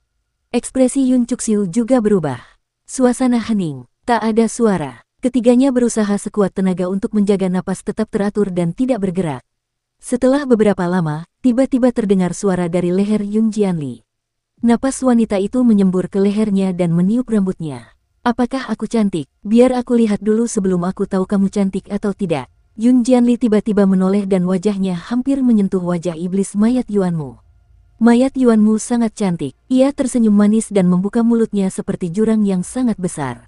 Pada saat ini, tiba-tiba sebuah tangan terulur dan jimat kuning tertancap di wajah iblis mayat itu. Setan mayat tidak bergerak setelah ditempeli jimat kuning. "Surgawi memuliakanmu." Ketiganya segera menoleh, tetapi itu bukan yang mulia, melainkan putra mahkota Mingya. Putra mahkota Mingya melirik mereka dan berkata, "Saya diperintahkan oleh Yang Mulia untuk menekan iblis mayat. Yang Mulia ingin menggunakan iblis mayat ini untuk mengintimidasi dunia Yuan. Saya akan mengambilnya. Iblis mayat adalah tubuh fisikku." Yun Cuxiu tidak bisa menahan perasaan cemas. Putra mahkota Mingya tidak mempedulikannya. Dia terbang bersama mayat iblis dan menghilang. "Kejar dia!" Yun Cuxiu marah sekaligus cemas. Ketiganya bergegas mendekat. Ketika mereka tiba di wilayah kekuasaan Yang Mulia Surgawi, Yun Cuxiu langsung marah dan berkata dengan marah, "Yang Mulia Surgawi, mengapa kau mengambil alih tubuh fisikku? Kau sendirian. Mungkinkah kau ingin menganiaya wanita Raja Surgawi?" "Yang Mulia, Anda tidak tahan melihatnya begitu garang. Terlebih lagi, Yun Cuxiu menggunakan penampilan Jue Wuchen. Ketika Jue Wuchen muncul saat itu, dia juga menginginkan kecantikan Jue Wuchen. Sekarang setelah dia melihat Yun Cuxiu, Yang Mulia tidak bisa berkata apa-apa. Dia melambaikan tangan ke arah Yun Jianli. Yun Jianli segera berlari mendekat. Yang Mulia Surgawi membisikkan beberapa patah kata ke telinganya. Yun Jianli mengangguk dan berlari kembali untuk memberitahu Yun Cuxiu, Raja Suci Ren berkata bahwa kamu juga dapat memiliki tubuh ini. Kamu harus memberikan sesuatu sebagai gantinya. Kemarahan di wajah Yun Cuxiu menghilang. Dia tersenyum dan berkata, lalu apa yang kau inginkan sebagai gantinya? Aku tidak bisa membiarkannya menemanimu untuk 1 malam. Dia adalah salah satu anak buah Kaisar Surgawi. Yun Jianli berlari lagi. Yang Mulia Surgawi membisikkan beberapa instruksi lagi. Yun Jianli berlari kembali dan berkata, dia ingin menggunakan tangan nyonya untuk memperbaiki senjata suci Yang Mulia Surgawi. Yang Mulia Surgawi. Yun Cuxiu awalnya tersenyum, tetapi ketika dia mendengar itu, ekspresinya berubah drastis. Dia mencibir dan berkata, perbaiki senjata suci, bangsawan surgawi. Apakah itu senjata suci, bangsawan surgawi, yang kalian rebut dari Yudu? Bermimpilah. Dengan senjata suci, bangsawan surgawi, bagaimana kita bisa membunuh Red Count? Tuan Surgawi tidak mengatakan sepatah kata pun. Dia melambaikan tangannya dan hendak memberikan mayat iblis Yuanmu kepada Xie Wuqi. Xie Wuqi meraung dan mengulurkan tangannya untuk meraih tubuh Yuanmu. Air liur menetes dari sudut mulutnya, seolah-olah dia ingin mencabik-cabik nyonya Yuanmu. Yun Cuxiu menghela napas dan berkata, kau, cepat berhenti, aku akan menurutimu. Tuan Surgawi Anda mengambil kembali iblis mayat Yuanmu. Yun Cuxiu menatap tubuhnya sendiri lalu menatap Guru Surgawi Yu. Dia mencibir dan berkata, kamu orang yang jujur, Guru Surgawi Yu. Tindakanmu tidak seperti dirimu. Siapa yang memberimu ide buruk seperti itu? Apakah itu Guru Surgawimu? Guru Surgawi Anda diam-diam mengenakan topeng hantu sehingga dia tidak dapat melihat ekspresinya. Yun Cuxiu mencibir dan berkata, aku tahu itu dia. Hanya saja dia begitu jahat. Aku khawatir itu idenya sehingga kau membawa Xie Wuqi dan putra mahkota Mingya keluar, kan? Kau menyinggung Guru Surgawi Hao sampai mati.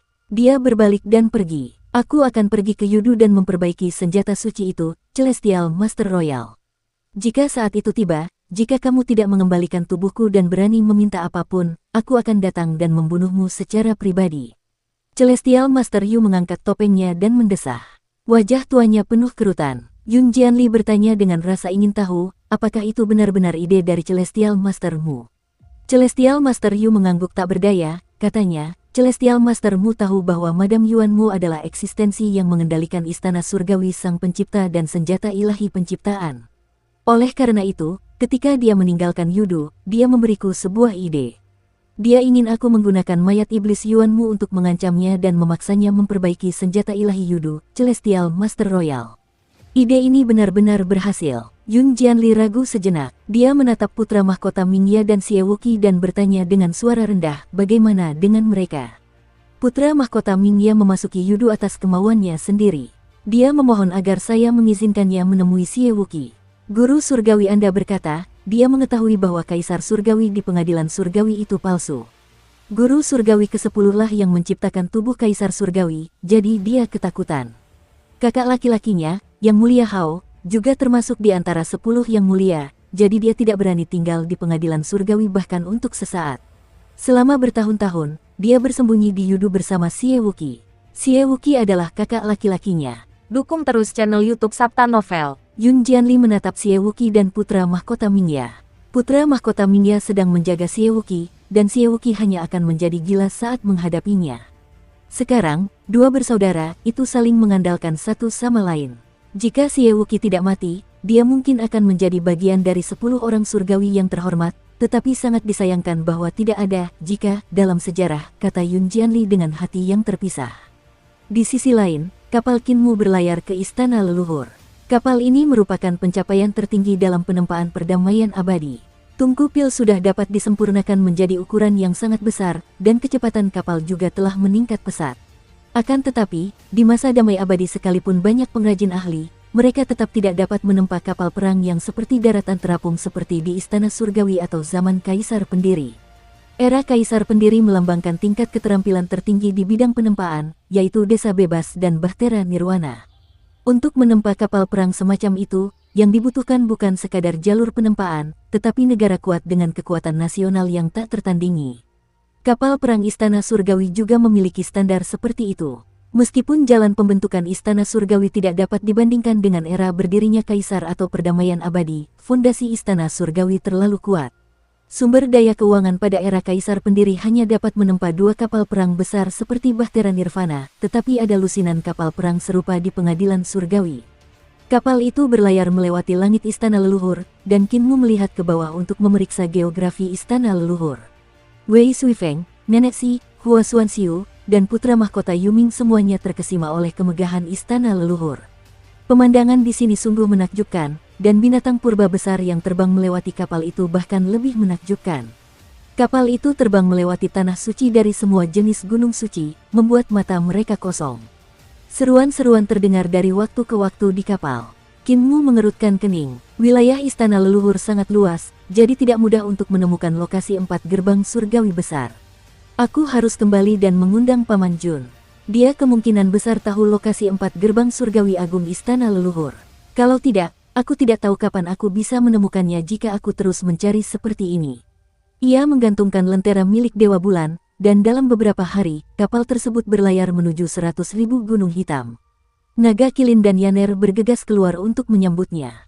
Tiba-tiba, Naga Kilin melihat Wen Yuan muda dan tidak bisa menahan diri untuk tidak tertegun. Dia melempar Qin Mu dan langsung menuju ke arahnya. Qin Mu merasakan sedikit kesedihan di hatinya.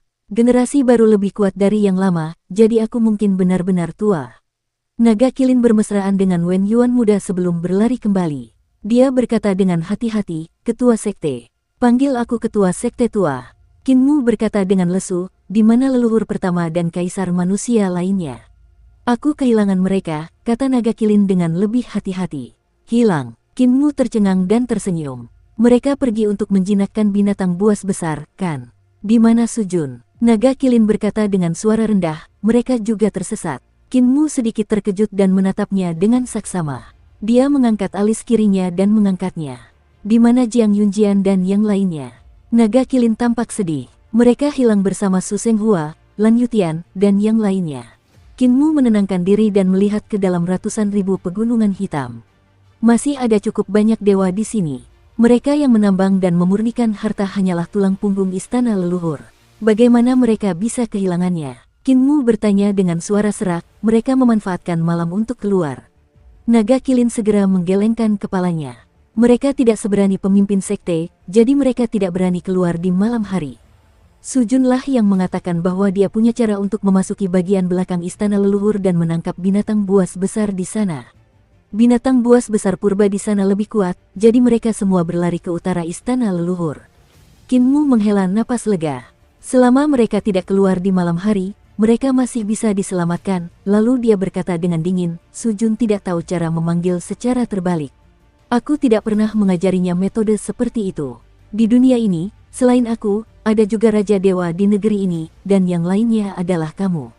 Naga Kilin menundukkan kepalanya dan berkata dengan suara rendah, "Sujun berkata dia ingin pergi ke belakang Istana Leluhur. Di sana ada binatang terkuat di dunia, Long Xiao, tetapi mereka tidak tahu bagaimana cara pergi ke sana. Aku suka pamer, jadi aku memberikannya padanya." Penglihatan Qin Mu menjadi gelap, dan dia menenangkan dirinya. Orang yang paling berpengetahuan di dunia ini, selain dia, adalah Naga Kilin. Apa yang dipelajari, dipahami, dan dipahami Qin Mu tidak pernah disembunyikan dari Naga Kilin. Naga Kilin kurang lebih mengetahui semua jenis pengetahuan. Seni pemanggilan dewa terbalik merupakan seni pemanggilan dewa yang diciptakan Qin Mu dengan memodifikasi seni pemanggilan dewa milik Sang Pencipta. Seni pemanggilan dewa adalah seni pemanggilan dewa yang menggunakan kesadaran dewa yang kuat sebagai titik dasar untuk memanggil binatang buas besar agar turun. Sebaliknya, seni pemanggilan dewa terbalik menggunakan binatang besar sebagai titik dasar untuk memanggil dirinya sendiri ke sisi binatang besar tersebut.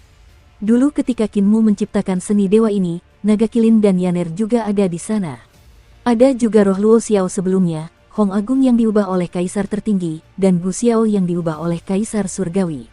Namun, hanya Naga Kilin yang dapat membantu Qin Mu merancang dan membangun altar pemanggilan. Satu-satunya yang mempelajari teknik pemanggilan terbalik adalah Naga Kilin. Ketika Naga Kilin mengajarkan Paman Jun teknik pemanggilan terbalik, Paman Jun pasti membawa leluhur pertama, Lan Yutian, Su Senghua, dan yang lainnya untuk memanggil mereka ke belakang istana leluhur. Mereka semua adalah orang-orang yang membuat orang khawatir. Long Xiao itu orang yang bisa dianggap remeh. Dia orang yang tubuh jasmaninya setara dengan orang suci surgawi. Qin Mu tidak dapat menahan diri untuk menggelengkan kepalanya. Ini jelas merupakan ide buruk Paman Jun. Paman Jun selalu menginginkan Long Xiao, ingin menaklukkannya dan mengubahnya menjadi binatang buasnya sendiri. Namun, dia tidak memiliki kepercayaan diri untuk melakukannya sendiri, itulah sebabnya dia memanggil leluhur pertama, Lan Yutian, Su Senghua, dan yang lainnya. Sudah berapa lama mereka pergi? Tanya Qin Mu. 3 bulan. 3 bulan. Ketika Qin Mu mendengar itu, dia tidak terburu-buru lagi. Dia menyuruh semua orang di kapal untuk turun dan memperbaiki diri. Wei Suifeng bertanya, "Adik, apakah kamu tidak akan menyelamatkan mereka? Mereka sudah pergi selama 3 bulan. Kalau mereka meninggal, mereka pasti sudah meninggal sejak lama. Kalau mereka tinggal selama 3 bulan di belakang istana leluhur, mereka pasti bisa bertahan untuk beberapa waktu. Tidak perlu terburu-buru." Qin Mu tersenyum dan berkata, "Aku harus melakukan persiapan yang cukup. Jika aku terburu-buru, aku akan berakhir dalam situasi yang sama seperti mereka." Wei Suifeng terdiam sejenak sebelum berkata dengan getir, "Aku telah terperangkap di kapal hantu selama bertahun-tahun dan terus memintamu mengikuti peta untuk menyelamatkanku. Kau tidak pernah datang dan juga tidak mengikuti peta. Apakah itu alasan yang kau sebutkan tadi?" Qin Mu tertawa terbahak-bahak dan berjalan menjauh. Dia berkata dengan suara yang jelas, "KKI Agung, di mana kalian?" Adik kecil ini datang untuk memberi penghormatan. Wei Suifeng mengirimnya pergi dengan wajah hitam dan menggertakkan giginya. "Binatang Qin, ya, sungguh buas." Pangeran Yuming datang ke sisinya dan menatap langit biru. Tatapannya jatuh pada Yaner, lalu beralih darinya ke Dragon Kilin. Dia berkata dengan marah, "Pasangan brengsek itu akhirnya menemukan kalian." Gunung Naga Keliling. Naga Kilin gemetar ketakutan dan buru-buru menoleh ke belakang. Ketika dia melihat Pangeran Yuming mengejarnya, dia segera mengguncang tubuhnya dan berubah menjadi gunung naga keliling berkepala naga dan bertubuh manusia. Dia berlutut di tanah dan berkata dengan keras, "Maafkan aku."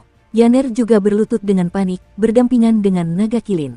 "Suamiku dan aku minta maaf padamu, saudara Taois." Putra mahkota yang masih muda menghampiri mereka berdua dengan amarah yang tak terkendali, tetapi dia tidak dapat berbuat apa-apa.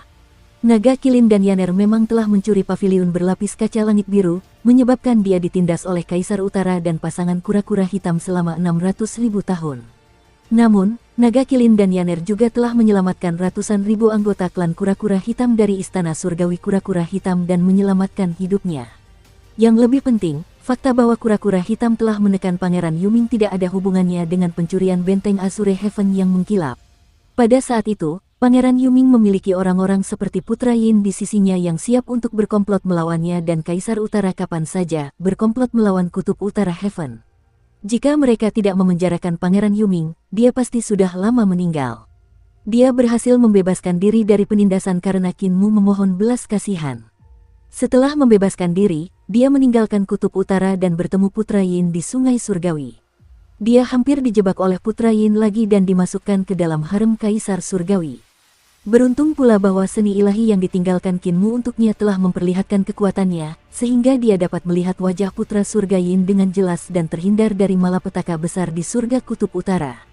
"Silakan berdiri." Pangeran Yuming kembali tenang dan membantu mereka berdua berdiri. Dia tersenyum dan berkata, "Akulah yang kehilangan ketenanganku tadi. Aku berasal dari keluarga kaya dan menggunakan uang untuk berteman dengan orang lain. Aku tidak tahu apa itu persahabatan sejati. Hanya setelah mencapai kedamaian abadi, aku mengerti apa itu persahabatan. Meskipun kalian berdua telah merebut gedung berlapis kaca langit biru milikku, kalian juga telah melakukan kebaikan yang besar kepadaku. Tidak perlu bersikap seperti ini." Naga Kilin dan Yaner memanfaatkan situasi tersebut dan Putra Mahkota Yuming tersenyum. Meskipun bangunan berlapis kaca langit biru itu berat, beban di hatiku tidak lagi seberat itu. Wei Suifeng datang ke sisinya dan berkata, "Kondisi pikiran Putra Mahkota telah membaik lagi. Seperti yang diharapkan dari orang paling menonjol di era Long Han. Pada masa dinasti Han yang panjang, ketika Putra Mahkota muda berkultivasi hingga naik tahta, tidak lebih dari 10 tahta kaisar di dunia. Kemudian, ada banyak tokoh terkenal, seperti Tianzun Xiao, Tianzun Hong, Tianzun Gong, dan Tianzun Yan, dan mereka semua adalah tokoh yang tidak penting.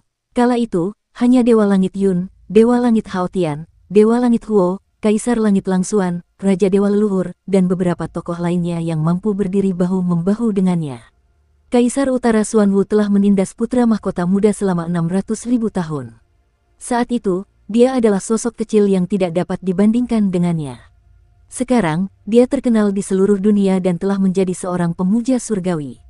Bahkan putranya Yin Tianzi telah menjadi penguasa langit utara, berdiri tegak dan perkasa. Wei Suifeng mengagumi kondisi pikiran putra mahkota muda yang mampu mengalami suka duka, namun tetap mempertahankan kondisi pikiran normal. Putra mahkota muda itu berkata sambil tersenyum, "Jika aku tidak ditekan oleh Kaisar Utara, aku tidak akan hidup sampai akhir era Long Han. Aku bahkan tidak akan mampu hidup, apalagi menjadi eksistensi seperti Yang Mulia Surgawi ke-10. Kebijaksanaan Yang Mulia Surgawi ke-10 saat ini jauh dari apa yang dapat kutandingi. Hanya eksistensi seperti Yang Mulia Surgawimu yang dapat melawan mereka. Salah satu rencana dan tipu daya mereka dapat menyebabkan aku dan surga Arktik hancur selamanya. Aku tahu batas kemampuanku sendiri." Dia mengingat kembali pengalaman 600.000 tahun ini dan merasakan segudang emosi. Saat itu, ada juga banyak makhluk dengan bakat luar biasa yang setara dengannya, seperti putra mahkota Xie Wuqi dan pemuja surgawi Yun. Namun, mereka yang secerdas dia juga telah meninggal. Qin Mu, yang merupakan orang dengan kecerdasan rendah, telah selamat. Dia mengerti alasan di baliknya. Di sisi lain, Qin Mu telah menemukan Tai Yi yang sedang memperbaiki gunung hitam besar. Tai Yi kini sudah sangat tua, dan seluruh tubuhnya memiliki aura yang menakjubkan dan kuno. Ia setua Dao, tetapi ia juga mengandung kekuatan hidup baru yang tak terbatas di usia tuanya. Hati Qin Mu tergerak sedikit, dan dia bertanya sambil tersenyum, "Saudara Dao, apakah kamu siap bertemu dengan Adipati Surgawi dan Pangeran Bumi?" Penampilan Tai Yi tampak pucat, dan tatapan matanya kosong. Dia tidak bisa melihat pikiran apapun di dalam hatinya, memancarkan perasaan yang sangat tenang. "Kita bisa bertemu mereka sekarang." Qin Mu menghela napas lega dan membungkuk. "Terima kasih atas bantuanmu, Saudara Dao." Tai Yi menggelengkan kepalanya. "Aku tidak menemui mereka untukmu, tapi aku punya rencana sendiri. Aku ingin meminjam istanamu untuk menemui mereka." Qin Mu berkata, "Saudara Dao, silakan gunakan saja." Dia datang ke pegunungan hitam 100.000 dan mengeksekusi seni ilahinya. Sebuah gerbang surga dan bumi muncul dari tanah. Setelah beberapa saat, gerbang surga dan bumi terbuka dari dalam. Roh primordial Earthkaun keluar dan menyapa Qin Mu. Qin Mu membungkuk sebagai balasannya. Setelah itu, roh primordial Adipati Langit keluar dari gerbang dan juga menyapa Qin Mu. Qin Mu membalas sapaannya. "Saudara Dao, perubahan besar sudah menunggu kalian berdua." Adipati Surgawi dan Pangeran Bumi saling memandang dan memberi salam kepada murid mereka. Mereka berjalan ke ratusan ribu gunung hitam dengan penuh hormat dan mengikuti Qin Mu ke pusat pohon hitam besar. Tiba-tiba, sebuah lonceng yang seolah membelah langit dan bumi berbunyi. Qin Mu, Adipati Surgawi, dan Pangeran Bumi mengangkat kepala mereka untuk melihat, dan hati mereka bergetar. Mereka melihat sebuah pohon tua yang tak tertandingi, rimbun dan hijau. Pohon itu mengambang di alam semesta, dan aula di bawahnya berwarna keemasan dan cemerlang, cahaya warna-warni ilahi tercurah seperti air mancur, mengangkat aula besar itu. Ketiganya saling memuji dan datang ke aula besar dengan hati yang penuh ziarah. Mereka menaiki tangga dan mendengar berbagai macam suara Dao yang seperti lonceng kuning dan kecapi agung. Mereka baru saja kembali dari makan di luar, dan mereka harus menunggu 20 menit untuk keempat kalinya. Adipati Surgawi, Pangeran Bumi, dan Qin Mu melihat sekeliling. Pemandangan yang mereka lihat dan suara Dao yang mereka dengar semuanya berbeda. Apa yang dilihat oleh Adipati Surgawi adalah tingkatan Dao Surgawi yang lebih dalam, alam yang lebih tinggi yang belum pernah dipahaminya sebelumnya. Apa yang didengarnya adalah suara Dao Surgawi, yang bahkan lebih dalam daripada Adipati Surgawi yang lahir darinya. Earthkaun melihat Dao besar Yudu, yang juga sama menakjubkannya dengan apa yang dilihat oleh Duke Surgawi. Suara yang didengarnya juga begitu mengharukan sehingga membuat orang tidak dapat menahan perasaan seperti sedang bernyanyi saat menciumnya. Apa yang dilihat dan didengar Qin Mu berbeda dari apa yang mereka lihat. Apa yang dilihat dan didengarnya adalah kekacauan yang tidak jelas. Dia tidak tahu apa itu, tetapi dia juga merasa bahwa itu misterius dan sulit dipahami. Ketiganya memiliki perasaan mereka sendiri. Duke Surgawi dan Kaun Bumi jarang bersemangat, tetapi pada saat ini, mereka sangat bersemangat. Hati Dao mereka yang tidak bergerak sejak zaman kuno juga tidak dapat ditekan. Qin Mu sudah lama terbiasa dengan hal itu, jadi dia tidak bersemangat. Mereka berjalan sepanjang jalan dan akhirnya sampai di pintu aula. Mereka melihat ke dalam aula dan melihat cahaya warna-warni berputar-putar seperti tentakel ubur-ubur. Cahaya itu seperti awan yang perlahan menyebar, memancarkan kekudusan yang tak terlukiskan. Aula itu tidak lagi tampak seperti aula, melainkan tempat di mana semua jalan besar berasal. Bahkan jika Kinmu masuk ke dalamnya, rasanya seperti ini adalah pertama kalinya dia datang ke sini. Aula besar ini dibangun olehnya dan merupakan istananya. Meskipun Kinmu tidak datang ke sini berkali-kali, dia tahu bahwa aula besar itu jelas bukan seperti yang terlihat sekarang. Gunung tidaklah tinggi, air tidaklah dalam. Dengan adanya makhluk suci sejati, istanaku pun berubah menjadi luar biasa dan luar biasa, pikirnya dalam hati. Yang penting bukanlah aula besarnya, melainkan orang-orang yang ada di aula itu. Adipati surgawi dan bangsawan bumi bahkan lebih tercengang. Alam kultivasi Kinmu masih rendah, jadi apa yang dilihatnya tidak sedalam mereka. Jika dia bisa melihat jauh, pemandangan yang mereka lihat akan lebih mencengangkan. Di mata Kinmu, lelaki tua yang berubah drastis, yang dikelilingi oleh 10.000 jalan, bagaikan pohon layu yang mengandung sedikit kekuatan hidup. Namun, di mata adipati surgawi dan bangsawan bumi, dia bukan masalah sepele. Mereka tampaknya melihat asal-usul alam semesta, asal-usul dao besar, suatu eksistensi yang berada di puncak dao besar, terpatri abadi di masa lalu, sekarang, dan masa depan alam semesta ini. Adipati langit dan bumi maju ke depan, membungkuk, dan berkata dengan hormat, "Saudara Dao. Tidak perlu bersikap sopan begitu, rekan-rekan Taois." Orang tua Tai mengangguk sedikit dan berkata, "Saya sudah tahu tujuan kunjunganmu." Duke of Heaven dan Earthcount tidak dapat menahan riak-riak dalam pikiran tenang mereka. Earthcount berkata, "Saat itu, Dao besar memberitahu kita bahwa orang yang ingin menyingkirkan pencipta dari istana leluhur adalah Dao Broter." Tai mengangguk. Adipati Langit dan Pangeran Bumi saling memandang. Adipati Langit berkata, "Langit memiliki moral yang baik, mengapa saudara Tao ingin menyingkirkan sang pencipta?" "Aku tidak ingin menyingkirkan sang pencipta, tetapi aku ingin kamu menyingkirkan sang pencipta." Tai berkata, "Keinginanku baik, tetapi dalam perjalanan untuk menyingkirkan sang pencipta, kalian masing-masing memiliki ambisi dan keinginan sendiri, dan pada akhirnya, kalian ingin memusnahkan sang pencipta. Dan ini bukan yang ingin kulihat." Adipati Langit dan Pangeran Bumi terdiam. Egoisme. Mereka memang telah mengembangkan segala macam keegoisan dalam proses melenyapkan sang pencipta. Sebagian menjadi ambisi, sebagian menjadi keinginan untuk berkuasa, dan sebagian berkembang menjadi keinginan untuk hal-hal eksternal. Maka, para dewa kuno mulai memperbudak para dewa setengah dewa dan ras pasca natal. Maka, para dewa kuno mulai memangsa para dewa setengah dewa dan makhluk pasca natal, menikmati pengorbanan mereka. Dengan demikian, para dewa kuno menguasai seluruh dunia di alam semesta, dan mereka kehilangan hati asli mereka. Beberapa dewa kuno pada awalnya diciptakan oleh sang pencipta untuk melayani sang pencipta. Beberapa lahir dari surga dan bumi dan membesarkan ribuan binatang purba untuk menjaga ketertiban. Beberapa lahir dari Dao Agung surga dan bumi, mereka bertanggung jawab atas kelahiran, penuaan, penyakit, kematian, dan pengoperasian langit berbintang, serta penciptaan dan penghancuran. Beberapa lahir dari keinginan langit dan bumi dan turun dari telur untuk melindungi dunia. Namun, dalam proses menghilangkan sang pencipta, semua keinginan awal berangsur-angsur berubah seiring bertambahnya kekuatan mereka. Setelah mereka menyingkirkan sang kreator, mereka menjadi kelompok kreator lain, kreator yang lebih brutal lagi. Adipati Langit dan Pangeran Bumi terdiam sejenak. Adipati Langit membungkuk dan bertanya, "Saudara Dao, apakah saya akan berhasil?" Tai bertanya, "Apa keinginanmu?" Adipati Surga berkata, "Untuk menyingkirkan belenggu aksioma surgawi." Tai mengangguk dan berkata, "Kamu akan berhasil." Sang Adipati Surga merasa gembira. Hitungan Bumi juga membungkuk dan berkata, "Saudara Tao, apakah saya akan berhasil?" Tai bertanya, "Apa keinginanmu?" Hitungan Bumi berkata, "Untuk menyingkirkan belenggu Dao besar Hades dan menjadi orang yang hidup." Adipati Surgawi mengerutkan kening dan menatapnya dengan bingung.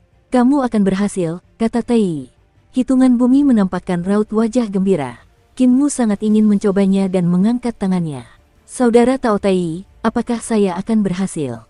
Tai tidak menjawab. Kinmu berkata dengan gembira, "Keinginanku adalah untuk memajukan jalan para orang suci dan menggunakan para dewa untuk membatasi kekuatan para dewa. Untuk membuat para dewa harmonis, untuk memungkinkan jalan alam yang diperoleh berkembang dan melampaui alam bawaan. Hanya dengan membuat orang kaya mereka akan berguna dan memiliki beberapa prestasi dalam studi mereka. Biarkan orang-orang dekaden seperti pemuja surgawi ke-10 disingkirkan, biarkan darah segar orang-orang baru terus bermunculan. Bisakah itu berhasil? Tai masih tidak menjawab. Kinmu mengerutkan kening dan hendak mengajukan pertanyaan lain ketika Tai sudah menutup matanya dan tertidur. Kinmu membuka matanya lebar-lebar dan dengkuran Tai berangsur-angsur meningkat. Kinmu berkata dengan suara yang jelas, "Mengapa Saudara Dao tidak mengatakan apa-apa?" "Saudara Dao, kamu tinggal di Gunung Hitamku yang agung, belum lagi tidak membayar sewa tanah, bahkan jika aku bertanya kepadamu, kamu tidak akan menjawab." Adipati Langit dan Bumi membungkuk kepada Tai dan menggendong Kinmu ke kiri dan kanan. Adipati Langit menggerutu, "Yang muliamu, bagaimana Anda bisa berbicara dengan nada seperti itu kepada Saudara Dao Tai? Dia telah menjadi orang Dao, orang yang telah melampaui batas, jadi Anda tidak bisa mengabaikannya." Earth Count juga berkata, "Dia tidak akan bertengkar denganmu, tetapi kamu juga tidak boleh kurang ajar. Jika ini tersebar, semua orang akan mengutukmu, dan bahkan aku harus menuliskanmu di buku catatan." Keduanya tidak mengatakan apa-apa dan membawa Kinmu keluar dari aula suci. Tangan dan kaki Kinmu dingin, dia masih bertanya kepada aula, "Saudara Daois perubahan besar, apakah keinginanku dapat terwujud?" Berhasil atau tidak, itu hanya masalah menganggukkan kepala dan menggelengkan kepala. "Mengapa Anda tidak mengatakan apa-apa?" Aula itu tiba-tiba kehilangan semua cahaya warna-warni dan cahaya Dao, dan perubahan besar telah berlalu. Kinmu bingung. Adipati Surgawi tersenyum. "Yang muliamu, Saudara Tao Tai tinggal di sini bersamamu. Di masa depan, kau akan memiliki banyak kesempatan untuk bertanya kepadanya, jadi mengapa kau terburu-buru? Rekan Tao Bumi, ada apa denganmu? Kau telah terbebas dari belenggu Dao besar Yudu, jadi aku bisa mengerti mengapa kau ingin mengubah dirimu menjadi orang yang hidup. Manusia memiliki 7 emosi dan 6 keinginan, suka dan duka, kelahiran, usia tua, penyakit, kematian, dan rasa sakit. Kami para dewa kuno terbebas dari belenggu Dao besar untuk mencari transendensi, bukan untuk menggunakan emosi manusia untuk mengikat diri kami sendiri. Jalanmu telah tersesat." Earth Count meletakkan Kinmu, senyum muncul di wajahnya yang jelek.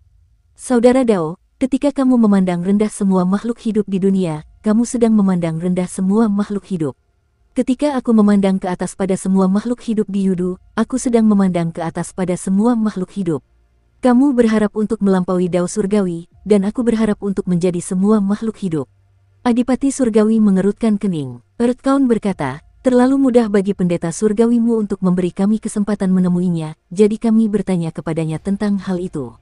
Sekarang setelah kami bertanya kepadanya tentang hal itu, inilah saatnya untuk memberinya apa yang seharusnya dia miliki. Pendeta surgawimu, tanduk asal, aku telah menyiapkannya untukmu."